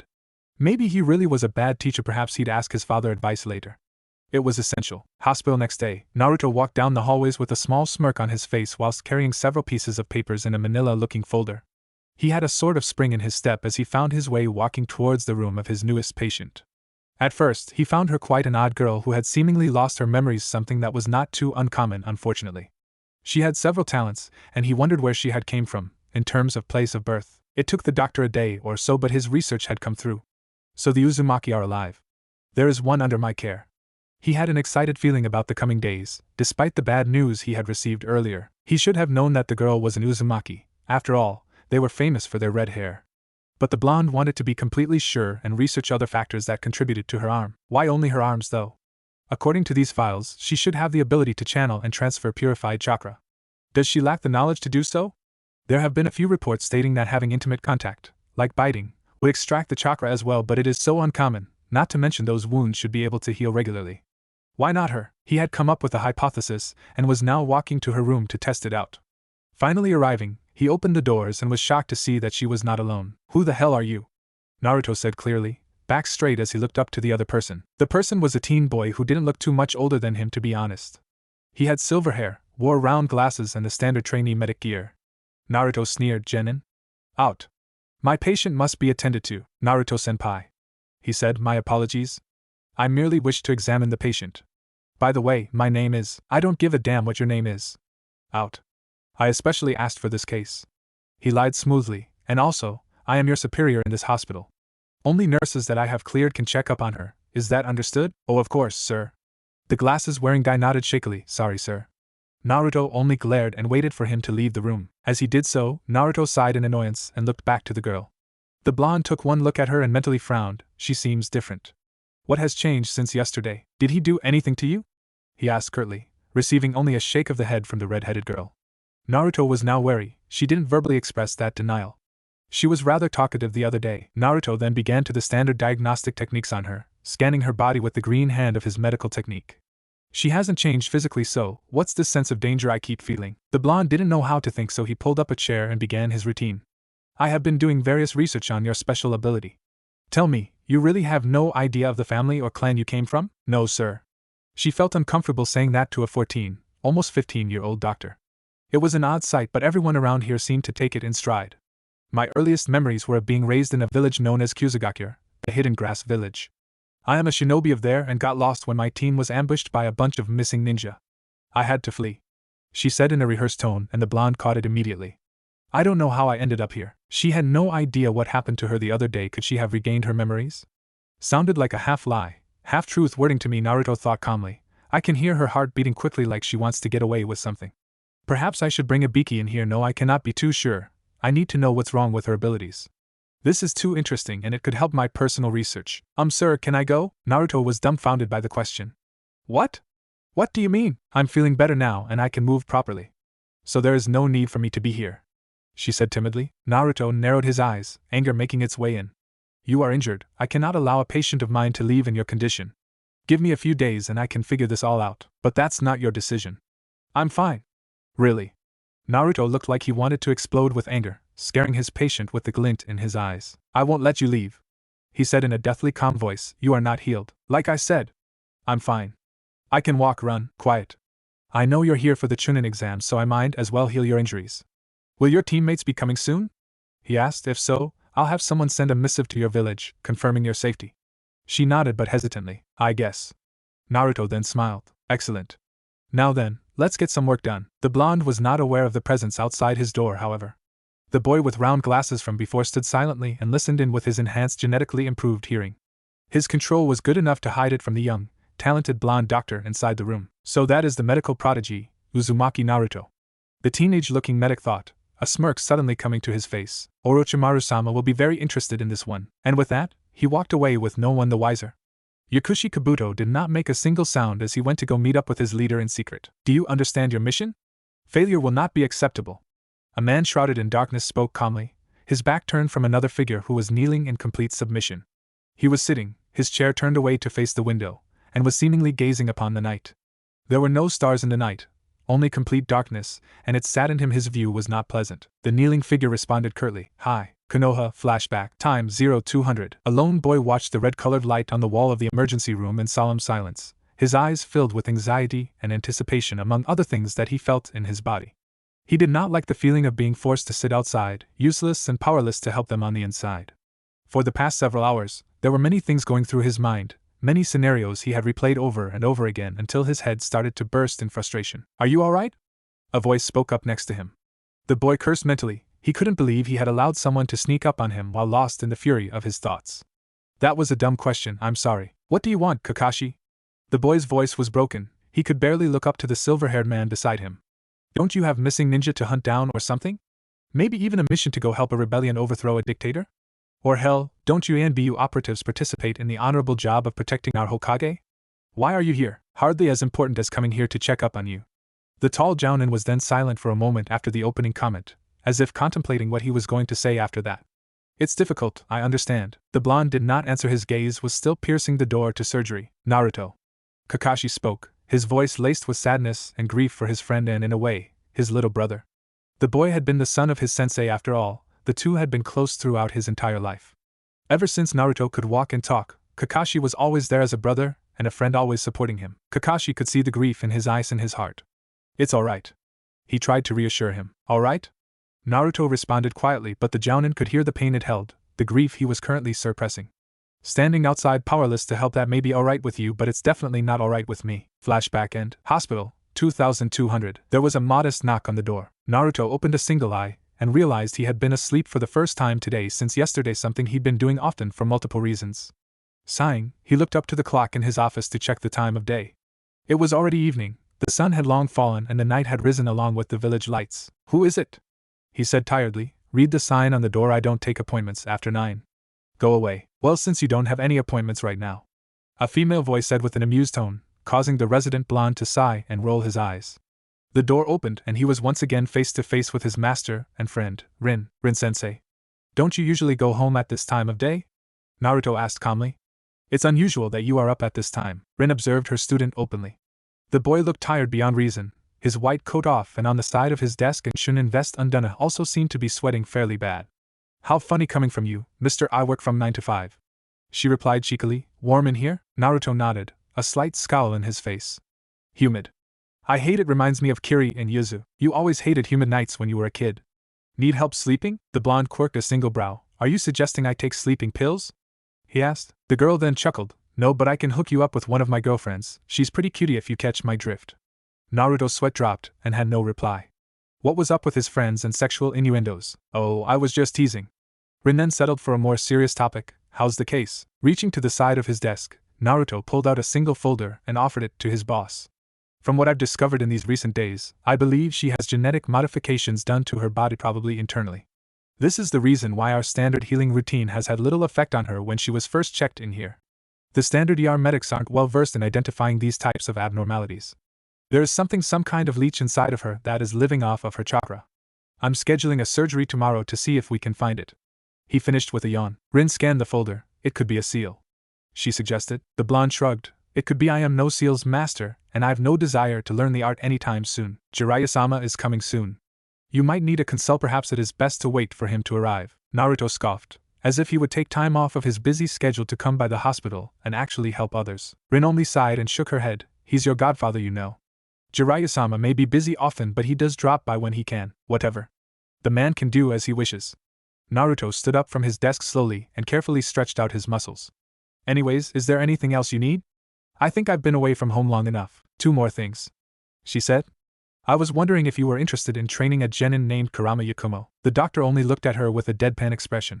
I don't know whether to feel amused or insulted. Amused that you would even bother me with this, and insulted that you wouldn't already know the answer to the question. It's like you don't know me at all, he explained with a slight scowl. I guess I can settle for both. I don't ask much of you, Naruto, Rin replied, but please think on it. Kurenai, who is her sensei at the moment, doesn't know how to deal with her weight. Are you aware of the Kurama clan's curse? The blonde nodded yes. Once in every generation, a child with terrible power will be born, and with it comes an entity of evil. Some bullshit along those lines, right? Now that I think about it, I do have some advice. She perked up at that. Tell her sensei to grow a brain. The best way to defeat an enemy is to confront it. She gave him an exasperated look. The Ito is a very dangerous demon, Naruto. She cannot just confront it like any regular enemy. It may overtake her and do who knows what to her psyche. The risks are just too much. No risk, no reward? Naruto chuckled. One does not simply dodge their inner beasts. Rin only shook her head. Just think about it. Anyways, I have to get going now. Be sure to get home tonight. You've been working pretty hard this past week. Well, I guess this is acceptable. You usually do very minimal work. I guess this change of pace is good for you. This is the best case diagnostics has gotten in a while. And with that, she turned and left. Naruto rose a brow. What's with people accusing me of being lazy? I work from 9 to 5 just like everybody else. It was only mere minutes after did he finally leave his office to go home. Hospital roof. A single silver-haired figure sat, seemingly alone upon the highest point of the hospital's rooftop, the moon's ray of light illuminating the part of the place where he did not appear in. He was silent and calm like the several ANBU who were hidden throughout the village. The man looked to no particular direction as he gazed at his village. Sometimes he would turn around to face the stone carving of the Hokages, specifically the 4th head, the man who was his master and mentor. A reel for your thoughts? Kakashi turned around, facing one of his few long-time best friends who stood perfectly balanced on a pole. He smiled and talked. Rin-chan, what brings you here this beautiful evening? The brunette rolled her eyes. I should be asking you that. This is my hospital after all, I work here. What about you? Kakashi shrugged. Nothing much. It's a nice night. Naruto would disagree. She said in an amused tone, he hates the humidity. He hates a lot of things. Kakashi quipped with his own roll of the eyes. Humidity, shouldn't take it too personally. Personally, I love it. It reminds me of when I went to Sea Country. Sea Country? A vacation? She asked carefully. Rin never recalled her friend having ever going to that place on his off time. In fact, she never recalled Kakashi going anywhere if he did somehow get any off time. Being a shinobi was a difficult occupation after all. They worked long and sometimes, even random hours depending on the missions they accepted. No, it was a classified S-rank assassination mission. But still, I like the weather. Right. She deadpanned. Of course, good times. So, how are the preparations going? Hokage-sama has been asking for daily updates of anything suspicious, and well, most bad things happen at night anyways. I'm having the majority of the staff secretly prepare tunnels leading to the safe zone. So when the battle comes, they can be evacuated almost immediately. She replied, it's gonna be a tough battle. Never thought I'd live to see the day this village is directly attacked by another nation. Me neither. Kakashi said, it's unfortunate but life just sucks I guess. She mentally agreed and sighed. For several moments from then, they just stayed in companionable silence and stared off into the village, taking in its whole with their single gaze.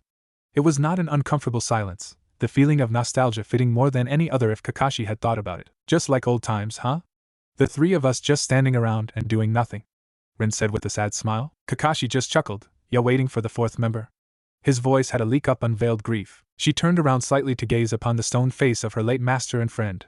I never liked the way they carved his face. He looks too serious. Minato-sensei was always more laid back and gentle.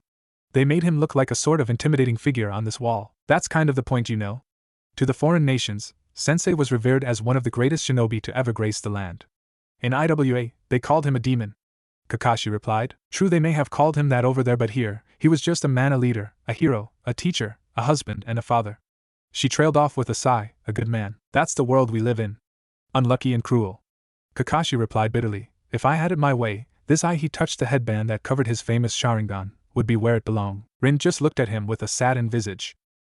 Seemingly out of the nowhere, an explosion rocked the side of the village. The reaction was massive, a terrible tremor could be felt all the way from their location. Widening their eyes, the two shinobi immediately leapt off the high roof and landed smoothly on another building. They then began roof-hopping towards the explosion. What the was that? Rin exclaimed loudly. Are they attacking already? No, it can't be. Jiraiya-sama was sure the first strike would happen during the exams, which is whole a week from now. Kakashi said. Wait, that's coming from Naruto's house. Shocked, Rin began to speed up. No, who would unless they know his? She asked herself silently. No, that's impossible. The secret has been kept for years. Now of all times, catching on to her thought process, Kakashi disagreed. We're dealing with Orochimaru here. He knows the secret and certainly, he'll do anything for an edge. He's the only one who could let out the leak. Damn. She muttered angrily, speeding up to the direction of her student's house. Damn that snake. Moments earlier, Naruto's residence. Naruto slowly walked down the empty street, tired from his continuous tenure of work in the hospital office. He tiredly approached his home with more than a few yawns. It was a rather modest one-layer building that had no special design or color, just a simple veil of white and a blue roof, all of this complete with a simple yard and miniature garden on the outside of it. Overall, it was just like any other house. As the blonde gripped the doorway handle, he seemed to pause for a split second before opening the door. The inside of his house, like the outside, was very much clean-cut. The walls and floor were made of a rich, light brown wood. It was stainless and smooth, the floor had no sharp breaks or cracks at all. The living room, however, had a plethora of different things. On the side, next to a window, was a large piano with a pot of sake on its top, looking rather untouched. He also had 4 couches and a single, large coffee table on the other side of the room. Naruto walked to the kitchen and opened one of many cabinets only to narrow his eyes as he looked at the arrangement. Can't believe I ran out of beef ramen, he muttered to himself, an irritated tone in his voice. Need to pick up some, getting tired of chicken every night. The blonde sighed and took out a bowl, milk, and settled for cereal at night. As this was happening, an invisible and silent figure approached him from behind, only given up by a small shadow that he created. Sneaking up behind the blonde, the figure drew a dagger and struck at the doctor without mercy in his stroke. This was all in vain as the target disappeared. The figure widened his eyes and jumped back only to hear a mocking laughter far to his side. Next time, leave the ramen alone. Naruto laughed. I can only guess what you've been doing around my house. But really, how dare you touch my supply of ramen? I ordered it all the way from Sea Country. Do you have any idea how expensive those are? My entire stock probably has more value than your house. Die. The assassin roared in anger. Doton, Iwa no Kajeki, rock attack. Punch his arms in the direction of the blonde. He launched several sharpened rocks to strike at him, also coming from the ground.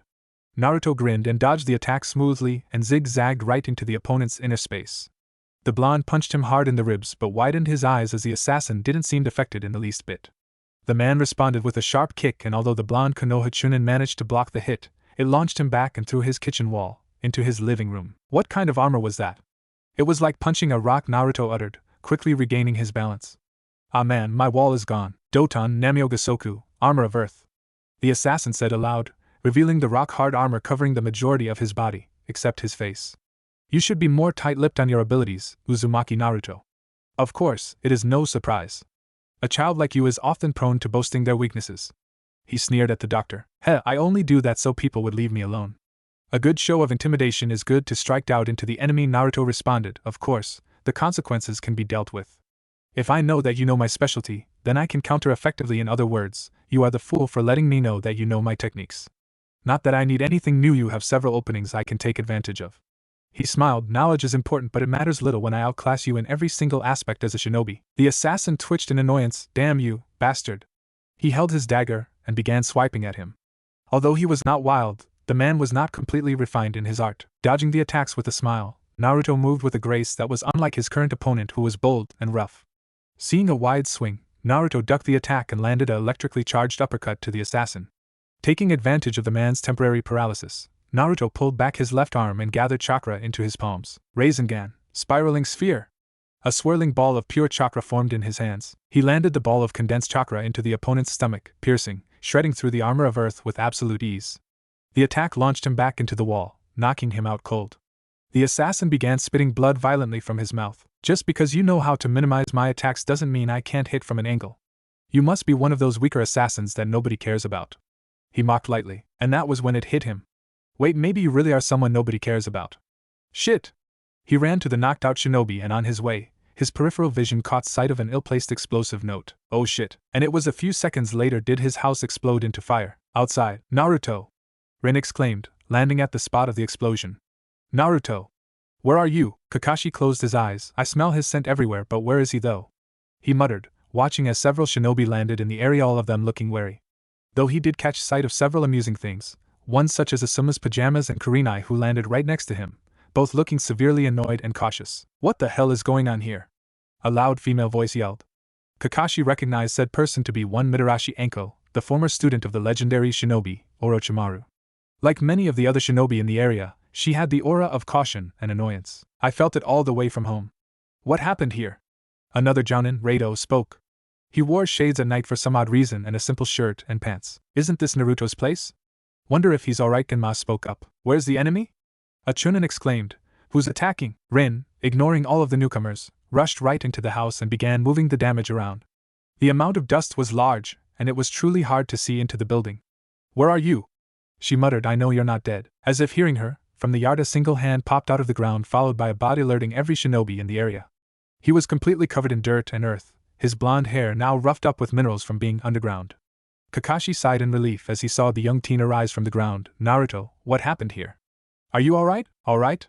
Naruto exclaimed, his eyes burning with unadulterated rage. In his arms, he held the unconscious assassin by the neck. Someone blew up my house, god damn it. My piano, my ramen, my files, my home and all of my equipment. All gone. Glad to see that you care about yourself, Rin said, hugging him from behind. I was worried for a moment there. Thank goodness you're safe, she uttered softly. Naruto sighed and threw the assassin onto the ground. An assassin was here waiting for me. Bastard rigged my house with explosives as a last resort, it seems. A few of the shinobi gasped. He looked towards Anko and eyed the downed figure. I believe this is your job? Like him, she was annoyed. I'll take of him, damn explosion ruined my night. She angrily gripped the figure by his hair. Oh, Ibiki, and I will tear this guy a new asshole for pulling this shit. She then disappeared in a shunshin. Naruto sighed.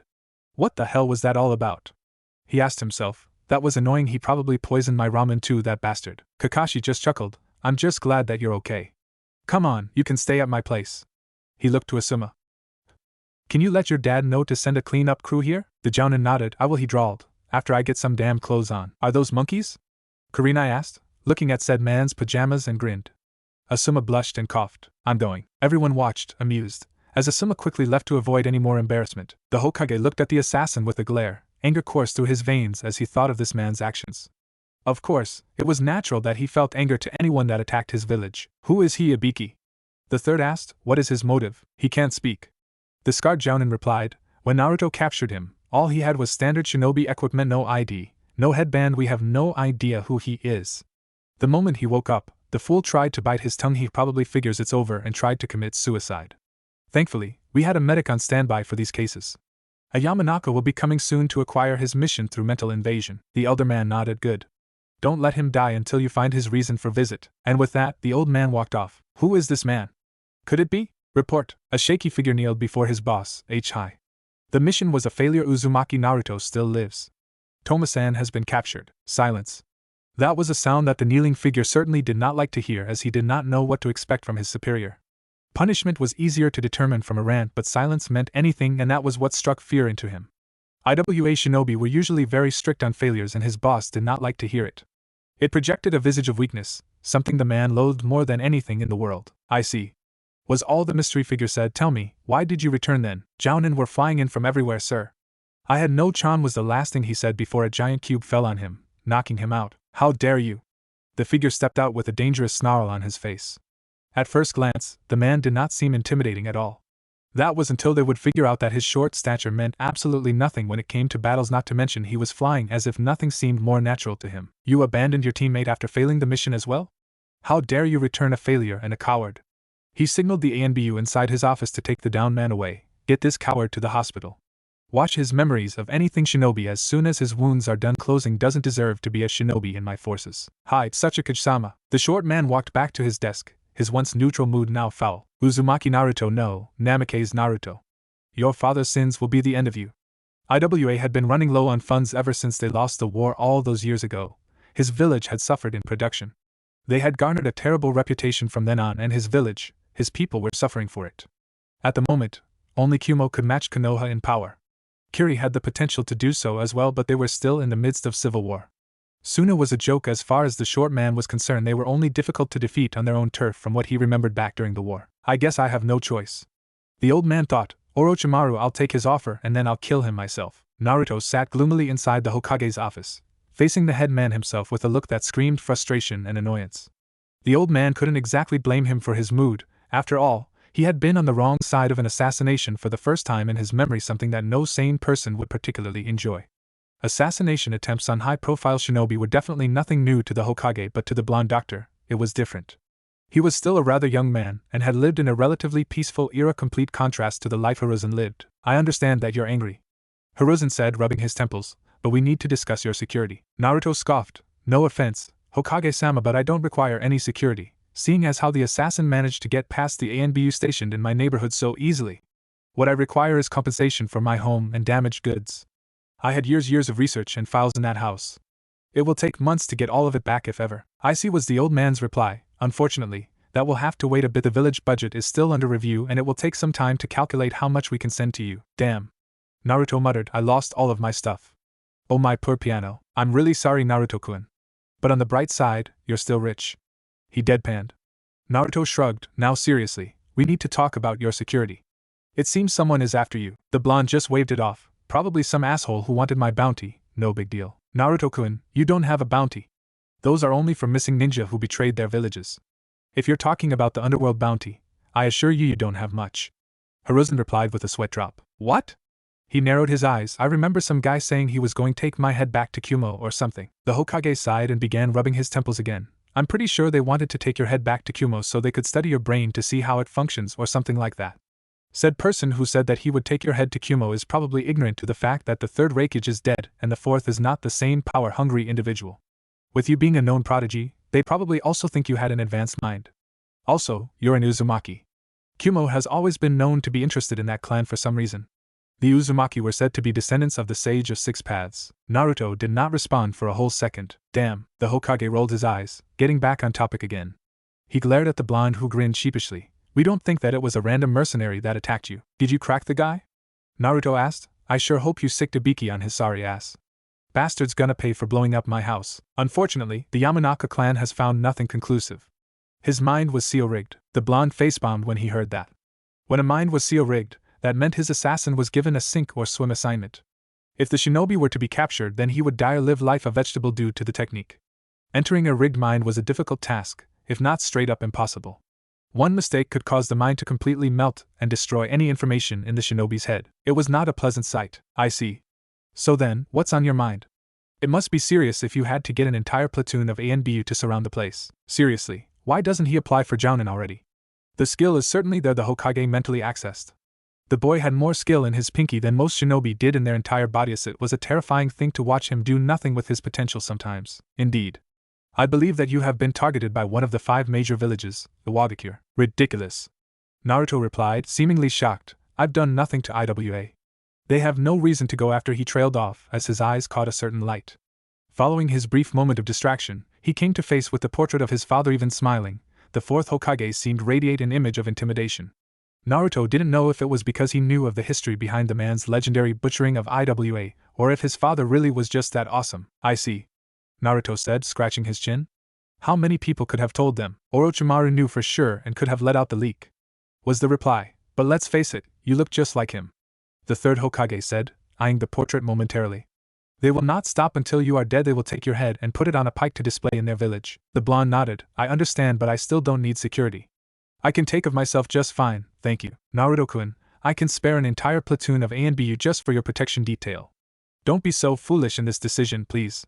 The old man insisted. One of the 5 great villages is after your head, just you. They were then silent for several moments. The Hokage's face was grim and desperate, the blonde's was calm and calculative. His cold eyes seemed to be searching for an answer, a way to calm his surrogate grandfather of sorts. Sighing, Naruto began soothing his head with his fingers like he had a sudden ache. As he spoke, if you insist on a security detail, then I want an entire platoon at the hospital from the time I work to the time I leave. They are not to interrupt me when I work. But I will not have them follow me everywhere in town. I can take care of myself. The old man seemed appeased, although he was not happy. Besides, I'm staying at Kakashi's place. It's not like anything bad can happen there. Very well, was the tired answer. I will get it done. Naruto nodded. Is there anything else? The old man shook his head. Well, I have to get back to work. By your leave. Dismissed. Elsewhere. So we have a deal? Kukukukukuhihi. Sickening laughter rang in the small cave these two figures stood in. Excellent. Now, it shall be 1-on-3. You managed to get Suna to cooperate? An old, gruff voice replied. I wonder how you got that to work out. That fool, Kinso, is as stubborn as a mule when it comes to allying with others. I just wish I could see old Sarutobi's face when he finds out that Suna has betrayed his precious village. Ryotendo no Inoki stood. His was back crooked and stiff, as he faced the much taller man. Said man had waist-length dark hair and malicious, slitted yellow eyes. His skin was pale, whiter than the paper people use day by day. His attire consisted of gray garbs and black pants with a purple bow-like belt tied on his waist backwards. Orochimaru of the Sannin smiled, his visage deceptively kind and friendly. When my plans come to fruition, you will be there to see it, I assure you. I look forward to seeing what you have in mind. I'm also impressed that you managed to gather your own army so quickly. It's been what, almost 12 years since your defection from Konoha? How did you gain power so quickly? Inoki asked. Of course, the more important question is, do you have quality shinobi under your command?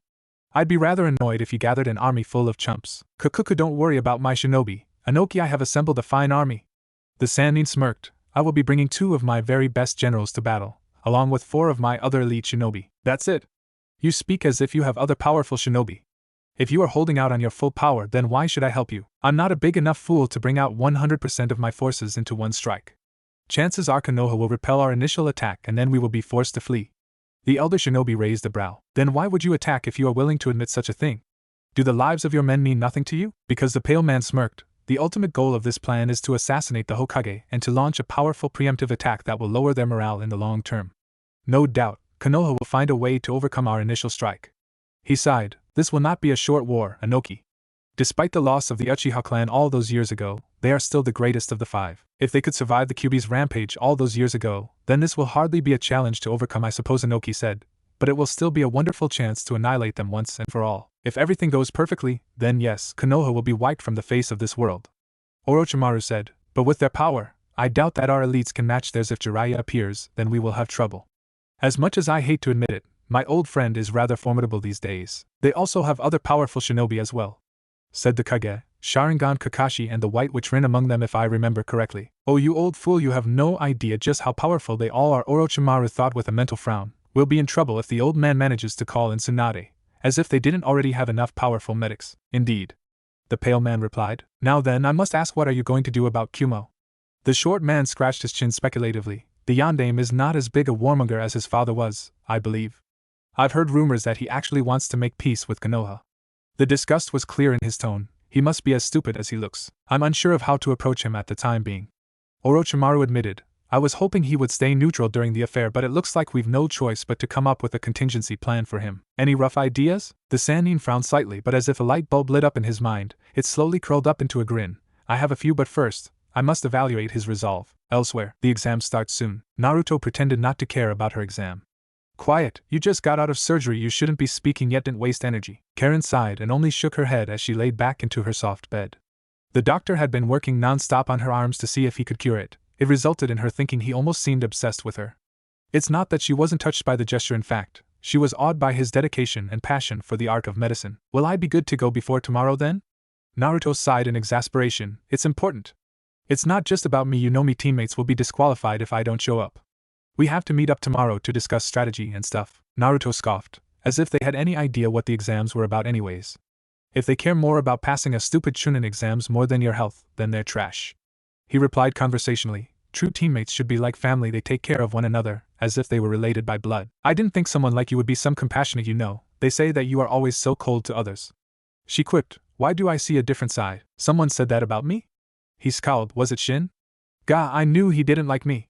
She giggled at his response, making him grin slightly himself. Anyways, Karen carefully positioned her glasses. Will I be ready for tomorrow? You're so annoying, he started to say, only to stop as she gave him a sharp look. If I cannot figure it out by tomorrow morning, then we will discharge you, he sighed softly. I'll forward my notes and research to your doctor at Kusa when the time comes. If I had it my way, I would have you stay here for the duration of the exam until I can fix your arm. But according to foreign policy, I cannot force you to miss an exam unless it's an immediate life-threatening injury. She narrowed her eyes. You wouldn't purposely give me a life-threatening injury to force me to stay here, would you? Naruto didn't answer for several long moments. His face seemed conflicted and amused at the same time. She widened her eyes and was about to exclaim something but was stopped when the blonde elicited a chuckle. I wouldn't do that, he replied. Too many skilled ANBU around here. She sweat dropped at his seemingly honest response. Right. They then sat in silence for several moments, until the doctor began talking again. Go to sleep. I'll be back tonight to try more things, and that'll be the last time you will have to see me if I cannot find out what's wrong with you. You'd better hope your doctor had Kusa is good, because this could be anything. Can you put me to sleep, sensei? She asked. I've been sleeping a lot lately, it's hard to do so on my own. The blonde rolled his eyes. Fine. He formed 2 hand seals and then placed his palms on her forehead. Naira no Jutsu, sleep technique. Karen began to get drowsy and yawned. Before you go, are you really my family? That's what people have been saying around here, you know. Something about you only being so obsessed with my case because you might have found a long-lost relative. Your name is Uzumaki, right? He nodded. So am I? She asked. Her voice was softer than any time the doctor had remembered. Naruto's face was calm. You are definitely an Uzumaki, and yes, we are relatives, was his only reply as she fell asleep.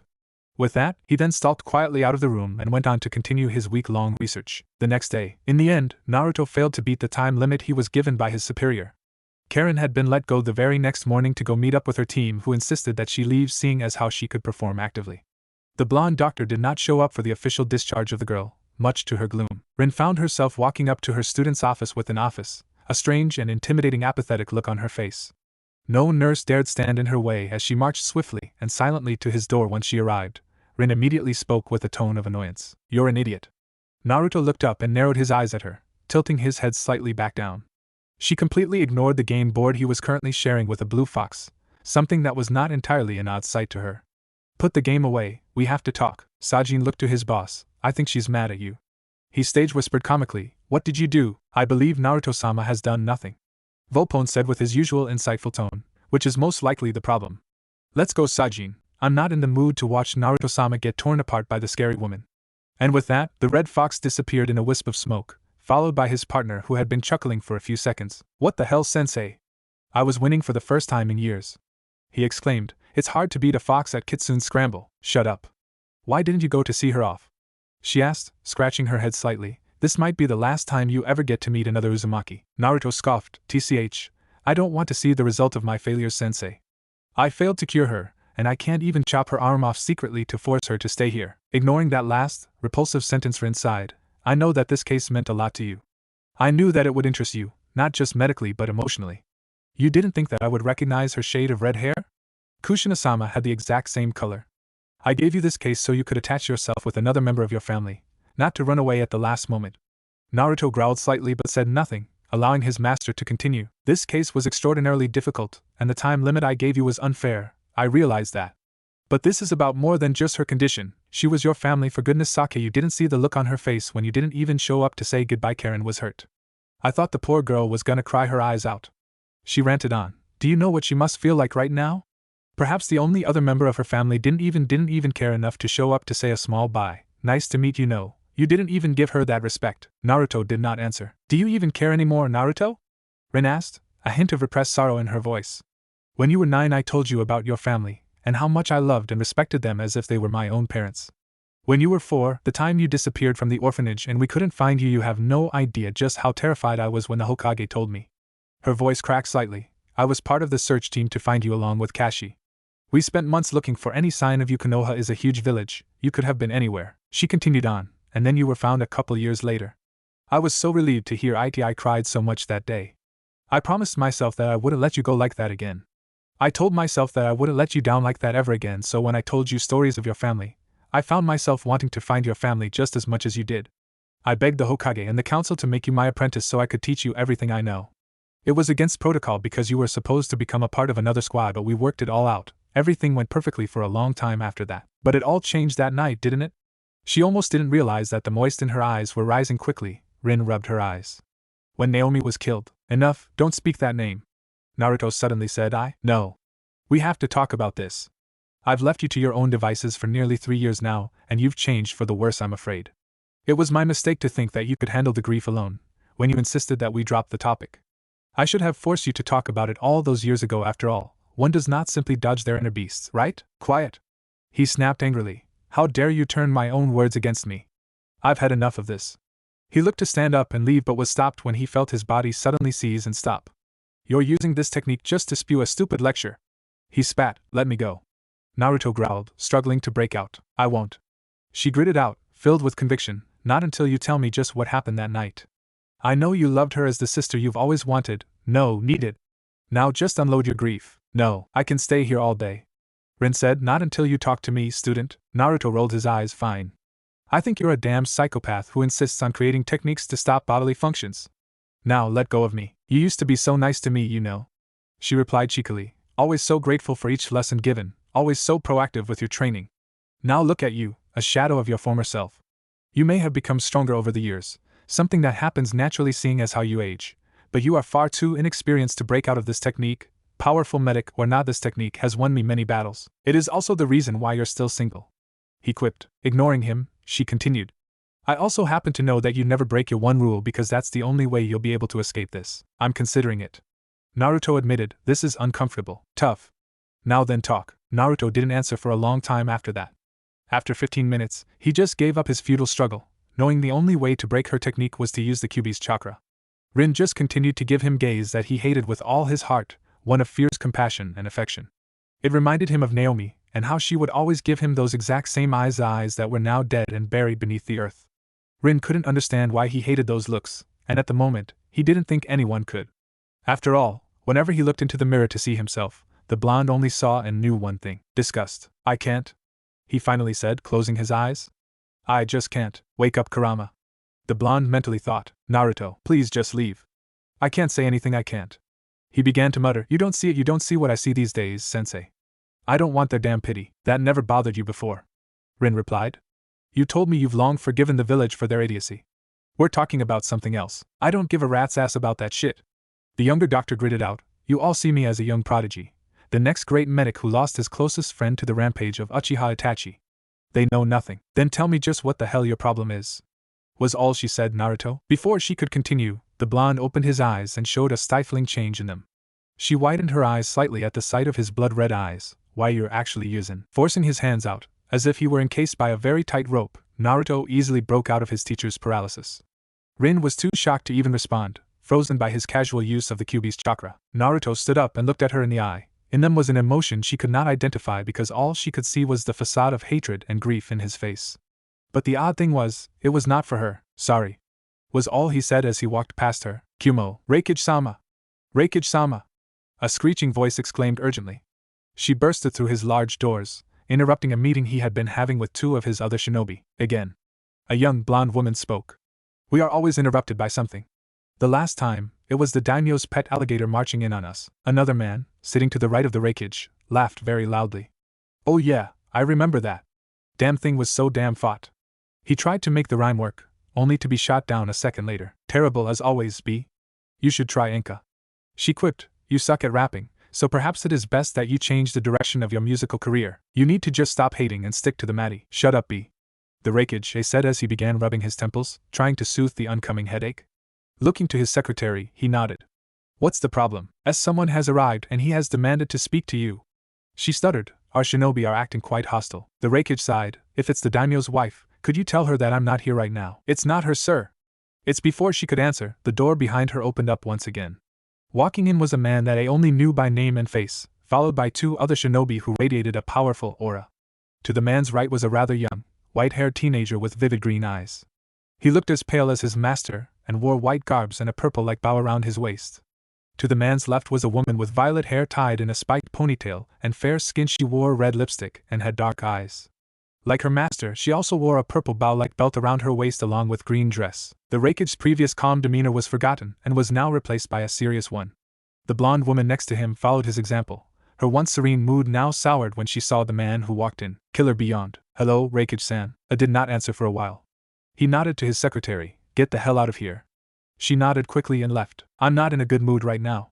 The Raikage said. Why don't you go die in a pit somewhere in the desert, Orochimaru of the Sannin.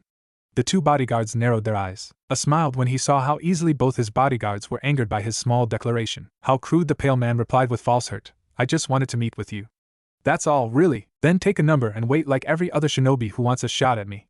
What the hell makes you think you're so special? Orochimaru chuckled. It is urgent. I came here with a proposition.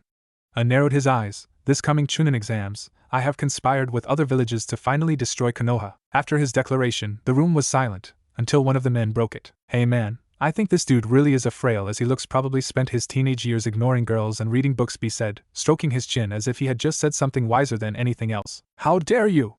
One of Orochimaru's guards, the woman, exclaimed lightly. No, how dare you and your master come marching and declaring war on another village?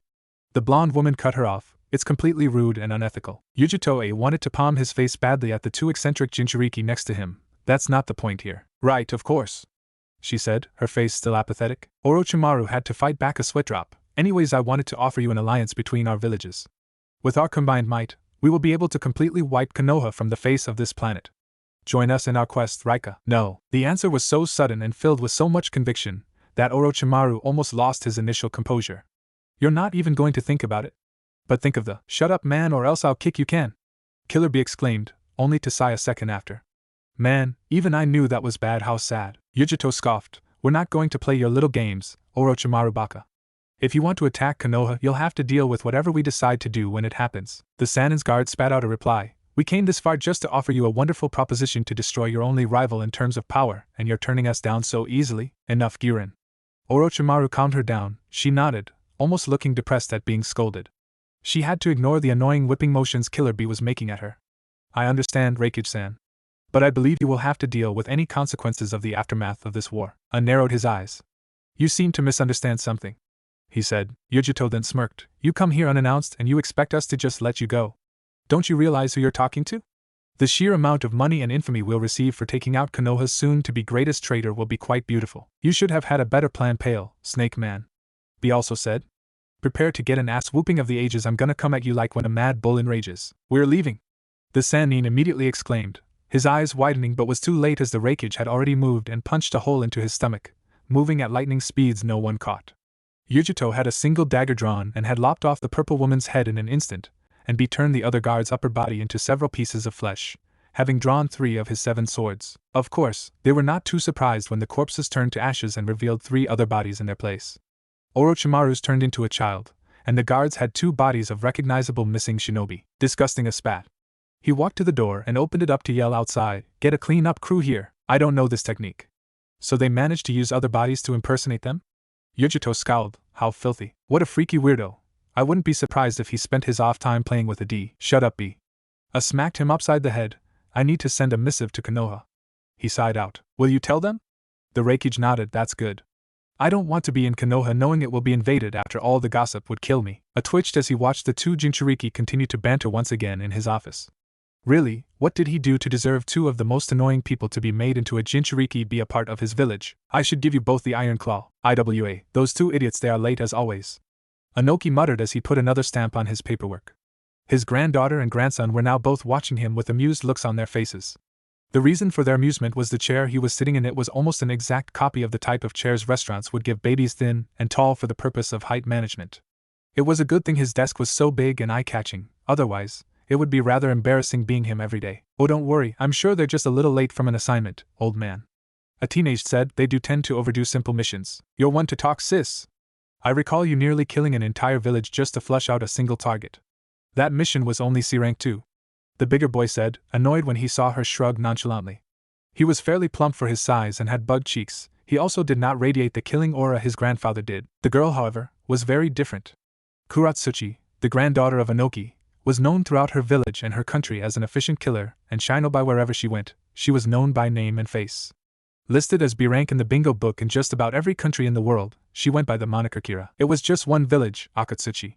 She shrugged. It's not like there was anyone important in that boring place, like Yuki. Despite that she was an absolute monster as a person, the girl acted like a fairly regular person at home. But as a shinobi, it was an entirely different story. Youngsters and their media these days. Anoki mumbled to himself, back in my day, when the sage of 6th paths still lived. She cracked. The old leader glared at her, but she was not affected in the least bit, a smirk on her face. What? It's a compliment. Kuratsuchi said in a cheeky tone, her eyes closed as she grinned. Oh, you have such a sensitive skin, old man. If you can't take a small joke like that, then maybe you should retire and give me the hat just for being so soft. She spoke as if it were inevitable. Anoki twitched. I'm still 100 times better than you, granddaughter. The dark-haired girl pouted. He ignored her. You are one of the more competent shinobi on the force, but you have much to learn. But you're old. I have to carry you home half the time. She pouted cutely. Pretty please, can I have the hat? She put her hands together and gave him puppy dog eyes. Twitching again, Anoki turned away, knowing he didn't stand a chance against that technique. Smirking when she saw that he looked away, Kuratsuchi folded her arms and shined as if she had won another battle. Akatsuchi, however, could only sweat drop at the sheer amount of childishness that was being shown. Usually, she was not that carefree. Back to business now. The old man sighed. You will not be coming with me during the invasion. What? She exclaimed, standing up. Her once laid-back features now enraged in an instant. It almost scared her brother just how quickly her mood can change. Why not? Because I need someone to look out for the village while I am gone. Anoki bit out. If I don't make it out alive, then you will be the Tsukage, granddaughter. Aren't you happy? TCH. For one, you're not going to die because you're still too damn powerful. 2. If you actually did die, then one of those 2 late idiots would become Tsukage, not me. 3. You actually thought I would let my old man go to war alone? She yelled out the last part. I won't lose you to Konoha too, old man. They've taken almost everything else. Her parents were killed during the Third World War. Of course, she had only been a child then, and by that time, all she knew was the name of the man that killed them in battle. To be frank, the name of the man who killed their family was the same for many people in IWA. Namikaze Minato's legendary rampage was known throughout the world as one of the most bloodiest affairs in the history of the 5 great nations. A one-man army who had walked in, outnumbered nearly 20 to 1 and came out the victor. His once pure yellow hair soaked with the blood of the good men and women of IWA. They called it the Gao Massacre, named for the location of the battle Gao field. No one had truly understood what he did at the time of the assault, but they all knew one thing, that it all happened in a yellow flash. My decision is final. He sighed. You will be staying here. She gritted her teeth hard and was about to answer until the sound of a door opening caught their attention. Sighing again, granddaughter, I called you here because if we fall, then you will be taking over the village. These 2, he pointed at the 2 who had just entered, will be accompanying me to Konoha during the 3rd exam. The man on the right was wearing a large headpiece consisting of a 3-pointed crown-like ridge, bearing both his Awagakure forehead protector and ring, and a prominent black piece of armor running across his cheeks and the bridge of his nose. His hair was red and he wore a long-sleeved shirt and pants, followed by a brown armor and several pieces of mesh around on it. This was Rashi, the Jinchuriki of Son Goku, the 4-tailed monkey god. The man on the left was the tallest figure in the room. He wore what people call the red steam armor with a furnace on the back to emit steam. He has light brown eyes and his armor extends all the way to the bottom half of his face, covering it up. Underneath the armor covering the bottom half of his face, he wears a white cloth which also covers both sides of his face and the top of his head. Aside from his red armor, he also wears a red straw hat. This was Han, Jinchuriki of Koko, the 5-tailed horse. You called Anoki? The man on the right, Rashi was the name he went by, drawled out. His voice was deep and laced with annoyance. I was in the middle of something, as was I. The man on the left, Han, gritted out. His voice came out as if it were being modified, and it gave a fairly chilling factor. Tough. Anoki gritted out, I have a mission for the both of you.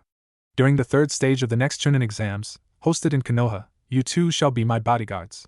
You will also be key factors in the upcoming invasion. Do you accept? The 2 men shared a look and shrugged. It's not like we have a choice. Rashi replied, his eyes narrowing. Although I'm surprised you would want to attack Konoha, you've been 3-time losers now. He laughed out. Han chuckled as well, he's correct. Konoha is quite formidable, and I have no intention of fighting any of the Sannin if they show up. Weaklings! Kuratsuchi exclaimed angrily. We'll destroy Konoha for sure. The Yellow Flash has been dead for nearly 14 years now, and unlike them, we've only gotten stronger over those years. With the loss of Orochimaru and the Uchiha clan, they will truly be vulnerable. With 3 nations against 1, we will surely be victorious. Oh, to be young and naive.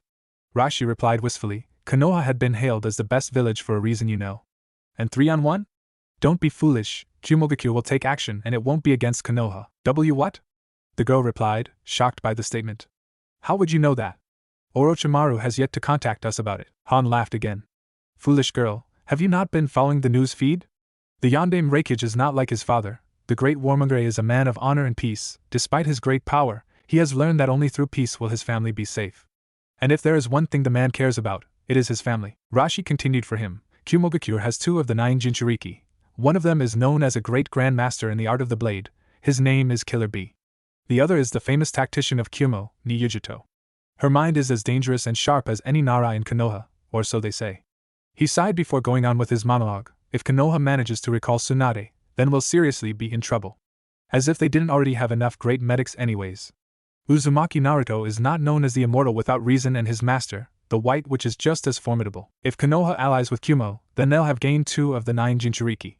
The 2-tailed cat and the 8-tailed ox demon. Han then finished, seemingly bored by the conversation at that point. Actually, Son Goku has told me that the 8 tails is actually an octo-ox, whatever the hell that means. Anyways, we're just showing you the odds. Was a light side comment, although no one really paid attention. That Tsuchikage spat out, damn cowards. Well, fortunately for you, Han, Jiraiya will be handled by someone else. Tsunade is not even within 50 miles of the place, and Orochimaru is on our side. All I want you two to do is attack any enemy in sight. And for your information, since Suna is with us, we will have 3 of the 9 Jinchurikis son of Kinso hold Shikaku, the one tail. Not to mention when it comes to forces, we outnumber theirs by nearly 1.5 to 1. The odds are stacked in our favor. Sharing another look, they both sighed and nodded, annoyed by the stubbornness of their leader. Whatever, Inoki. Just don't keel over in the middle of battle, that would hinder us in the short term. Indeed. Han then turned around to leave. If you are actually going to go through with this, then at least live to see the destruction you would have caused, you old fool. The 2 Jinchuriki then left, leaving 3 angry IWA shinobi. Konoha Hokage's office. It has been confirmed. Sarutobi grinned as he talked to his advisors. Wishes to join us in the upcoming conflict. Can he be trusted? Koharu, Sarutobi's old teammate, asked. It's not every day that we team up with our rivals. It was true that Konoha and Kumo were at each other's necks most of the time in their long history. The battles between Minato and A were legendary stories told by both nations, and both of them having different version every single time. But despite the constant feuds, there was no denying the respect both nations had for one another, and it was this respect that could lead to one of the greatest alliances of all time. A is not the dishonest type. Hamura admitted, this could possibly be very genuine. Danzo scoffed, genuine or not, we must prepare for the worst. He said, perhaps we can use this alliance after all. Without them, we'll have a far tougher time driving away the enemy. IWA has 2 of the 9 Jinchuriki in their arsenal, and we only have 1. One who refuses to use the power he was blessed with to boot. Naruto-kun is a rather talented shinobi in his own right, though not insult the boy so easily, Danzo. Sarutobi replied sharply, using the Kyuubi's chakra will be his own decision. Matters not if Kumo does help us, then we'll have gained the help of Killer Bee and Niyujuto. Danzo shrugged, yes they are formidable, I admit. Indeed. Koharu sipped her tea calmly. Will you be recalling Tsunade? I have asked Jiraiya to find her. Hiruzen said if he cannot find her, then she will probably not arrive in time. Koharu sighed, you should have taught your students lessons in loyalty, Hiruzen. A traitor, a coward and well, a hentai. Unfortunate things happen. He sighed as well, knowing that Tsunade would probably not return. Our medics are fine, it's just a damn shame that she won't return. We don't need that woman. Danzo gritted out, angered by her seemingly careless attitude towards her home country. Sarutobi didn't answer, just continued gazing at his village. We've nothing more to speak of in that regard. Shall we begin the plan to have high-skilled shinobi secretly tail each of our genin teams in the Forest of Death? Hamura asked. Some people may have called it cheating, but in reality, it was more of a huge insurance policy if they lost a genin with high potential. Other countries would rarely send false genin to kill off any new up and rising stars of other countries. The Chunin exams were the best excuses for those type of missions. This time, since war was on the horizon, it was essential to go through with the defensive policy. Yes. Hiruzen nodded curtly. Who will be following the Uchiha squad? Danzo muttered, taking a sip of his own drink before continuing. Itachi would not be happy to hear that his little brother is dead because he was too weak to get past a mere Chunin exam. According to the list, Uzumaki Naruto will be the one to tail that team. Koharu gave out an unladylike snort. I'm sure he took that well, she said sarcastically. Chuckling, Sarutobi agreed. He thinks I'm wasting his time. He is competent. Hamura spoke out. The boy rarely fails his assignments, far too stubborn to lose at anything. We can trust him with Team 7. Danzo made no comment and continued sipping his tea, still annoyed with his confrontation with the boy earlier. We have other things to discuss, including those fools in the dune. Danzo said, shall we reconvene at a later time? I realize that we have outlasted our schedule. Sarutobi nodded. Yes, Kumo War Council. This War Council will now commence. Inside of one room, 15 people sat in front of a large dais. Upon the dais were 3 people. In the middle of 3, sitting on a throne-like seat, was the Yondaime Raikage. He wore his standard Kage outfit with his official hat to mark his status. To his right was a blonde woman, whose hair was tied in a ponytail. She wore a Kumo flak jacket, a long-sleeved black shirt and pants, and a single white cloak draped smoothly on her shoulders. Her name was Niyujuto, Kumo's tactician and Jinchuriki of the 2-tailed demon cat. To the Raikage's left was a young man with short, blonde hair and dark eyes. He wore a simple sleeveless black shirt with a one strap over one shoulder white flak jacket, forehead protector, black elbow-length arm guards, and the red and white Kumogakure shin guards along with a pair of sandals. He was called C, and he held the status as official Jonin commander. Why have you summoned us here today, Raikage-sama? Have we been attacked? One of the 15 members asked. I vaguely recognized him as a retired shinobi and an old friend of his father, though he was the one that was always against the capture of the Hyuga. War is just beyond the horizon, and it will all stem from the next Chunin exams, he said calmly.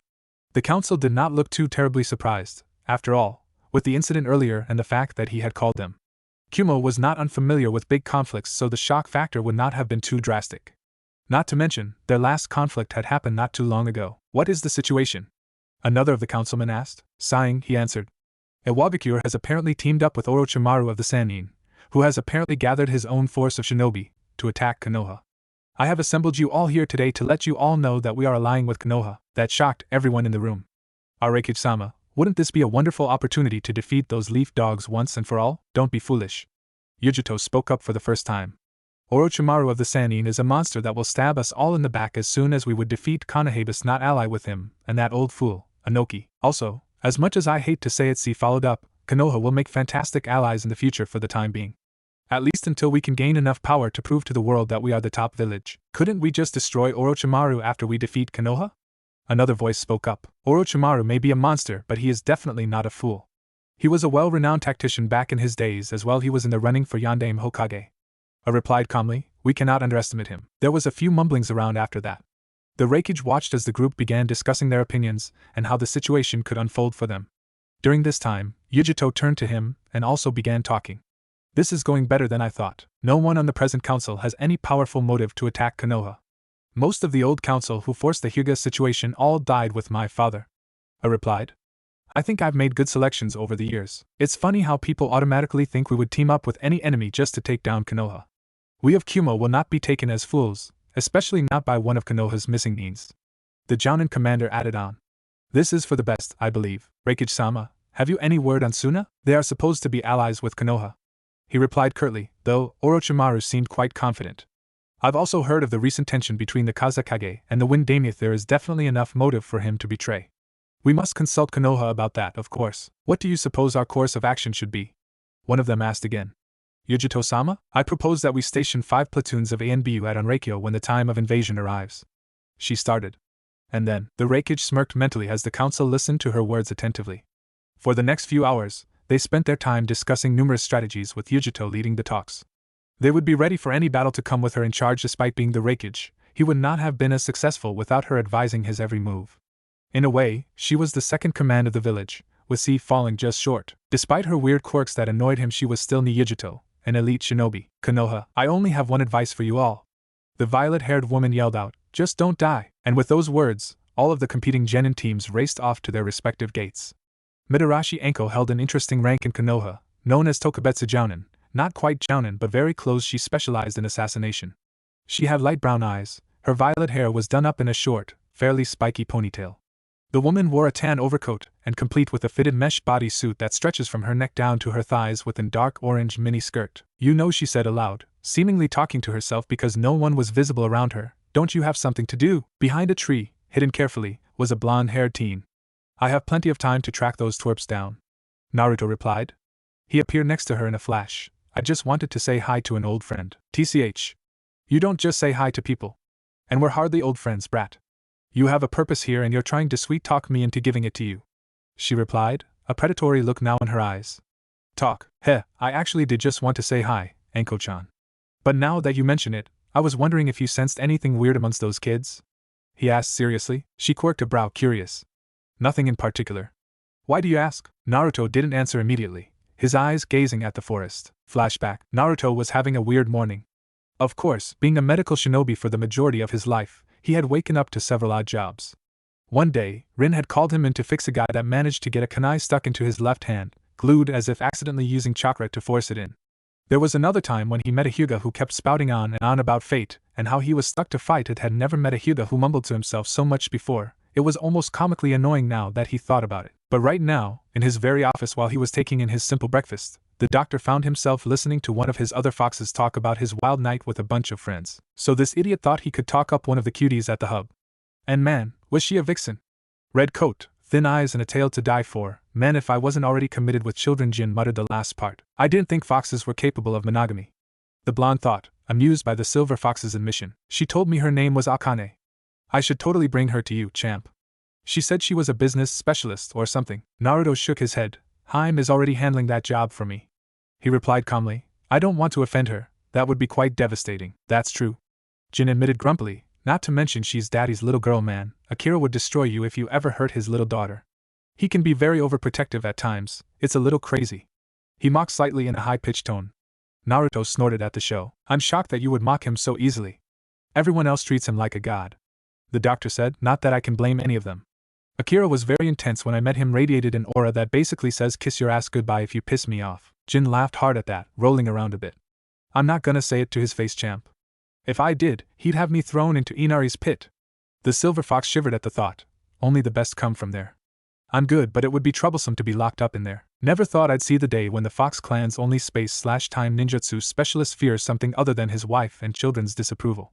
He quipped with a chuckle, Akira must be powerful. You have no idea, champ. Jin replied, you have no idea. Anyways, what are you doing here, Jin? It's not every day that you just pop up for a visit. The blonde said, hell, when I first signed the contract, I didn't even think you liked me. What? That's ridiculous. If I didn't like you, I'd be calling you chump, not champ. Jin smiled, but yeah, I did come for something. Word on the street is Konoha will soon be under attack from several villages. Are we now? He replied sarcastically, having already known for a week now. I sure hope Kumo isn't in on it. I remember how powerful their shinobi are. Especially that idiotic rapper and kitty.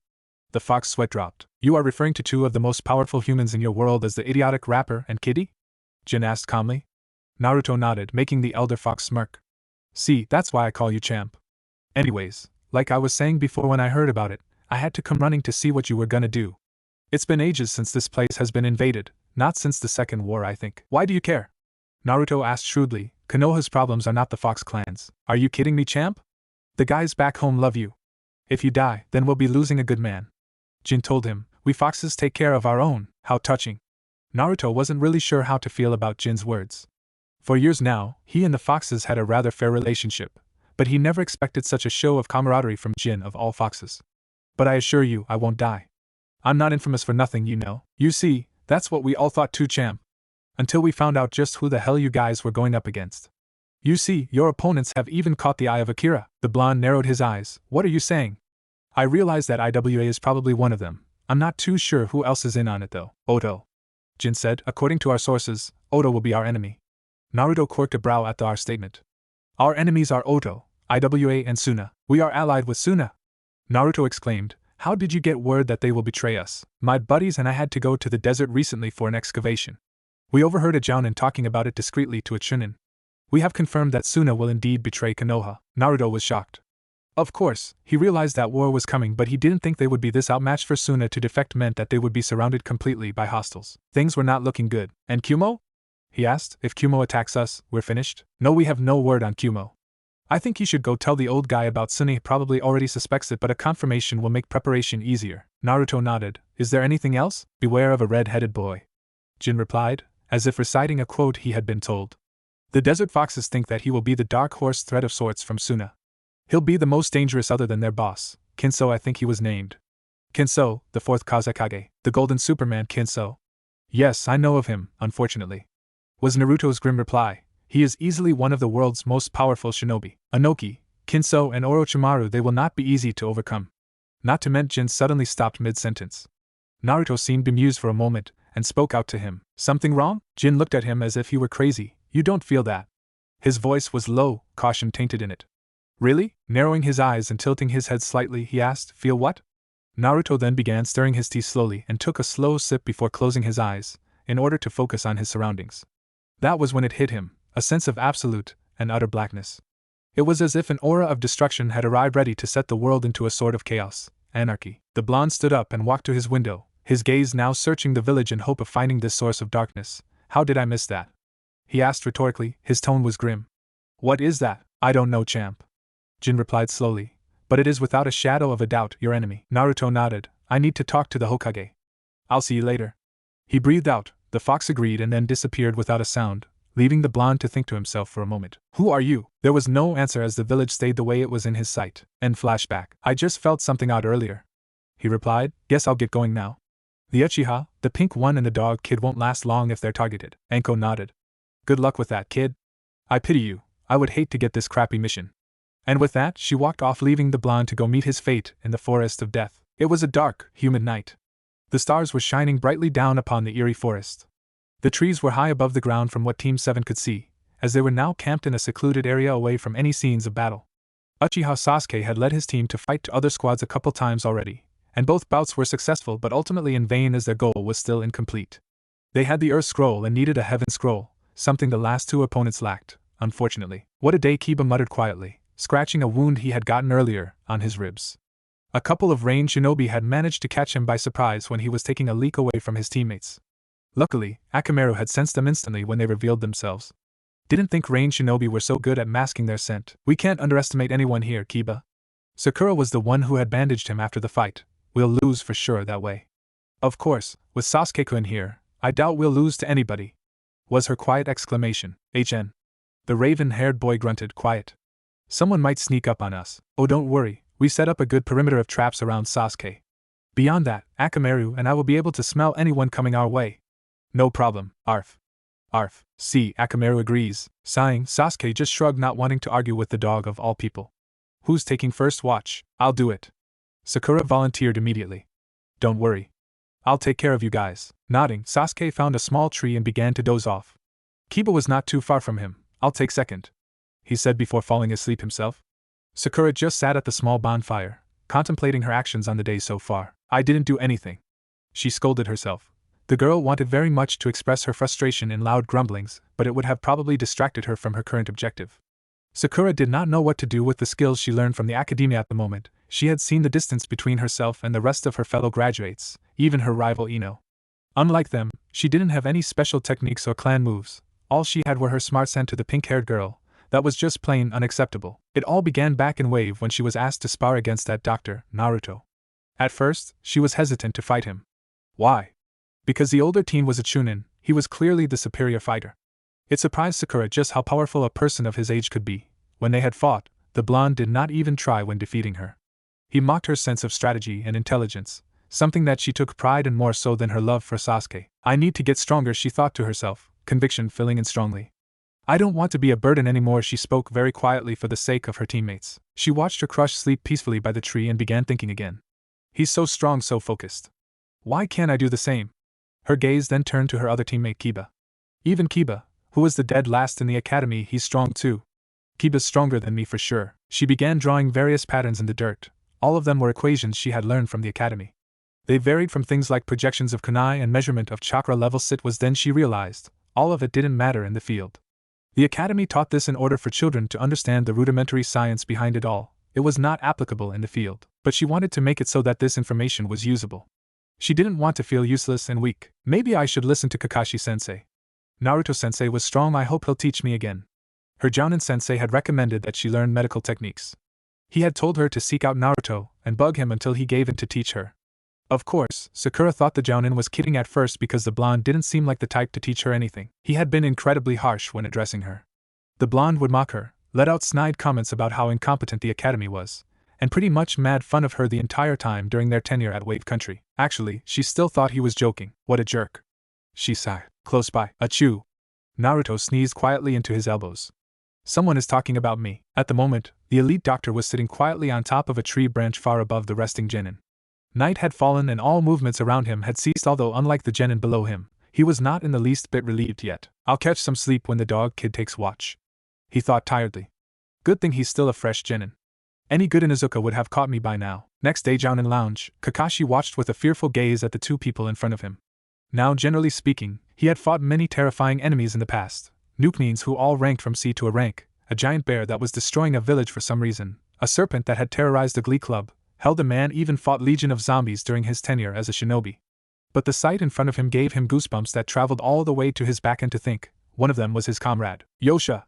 A loud voice rang out, your rhymes have ignited my flames of youth, B-san. But it shall be my genin team who will topple yours in this exam. What's that? Are you throwing down the challenge, Green Man? Because my squad is gonna beat yours so bad that they'll make you their biggest fan. Come on. The dark-skinned Kumogakure ninja replied with just as much enthusiasm. All of the other Jonin who were waiting for their genin to either pass or fail the second exam watched as the two exchanged bouts. My youthful apprentices shall overcome. Our flames of youth shall defeat all of their foes. They will rise to ignite the heat of their souls. Yosha! Guy pumped his arms into the sky. He roared a battle cry as if he were charging into a packed battlefield of enemies. Oh yeah, my brother! My genin'll be fighting off monsters with a thunder. They draw their swords faster than any samurai. They can charm a baby to end their sorrowful cries. Kakashi shivered. That was awful. He looked around to the other shinobi in the room and was glad that he was not the only one who felt traumatized by the two eccentric individuals.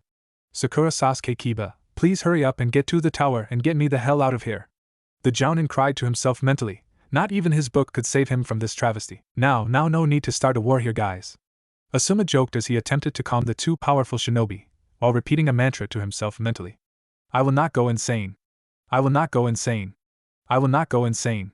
I will not go insane. Kurenai watched with neutral eyes, both amusement and terror creeping up on her spine as she watched Guy banter with the Kumo shinobi. Asuma rocked back and forth mumbling to himself, whilst Kakashi had his hands over his ears and crouching up against his seat. It was hilarious, but something else worried her. Will I turn out like that? She could only pray to the god of shinobi, asking that she wouldn't have any quirks by the time her career was over. You must be confident in your team, B-san. I wish them well so we can meet in the finals. Guy exclaimed, manly tears pouring from his eyes. B nodded too, just as eager as the green Jounin next to him. Can't wait till I get to see my crew wipe the floor around here. Omoi with the quickness and the thunderous punch. Karui who draws her katana lightning fast and strikes down her enemies with no fear. Samui with the power to make them all bow down at a crunch. B then took out a single notepad and wrote all of his rhymes down, a wide smile on his face. What the fuck did I just listen to? Kakashi thought to himself miserably, oh please, just kill me. I can't take it.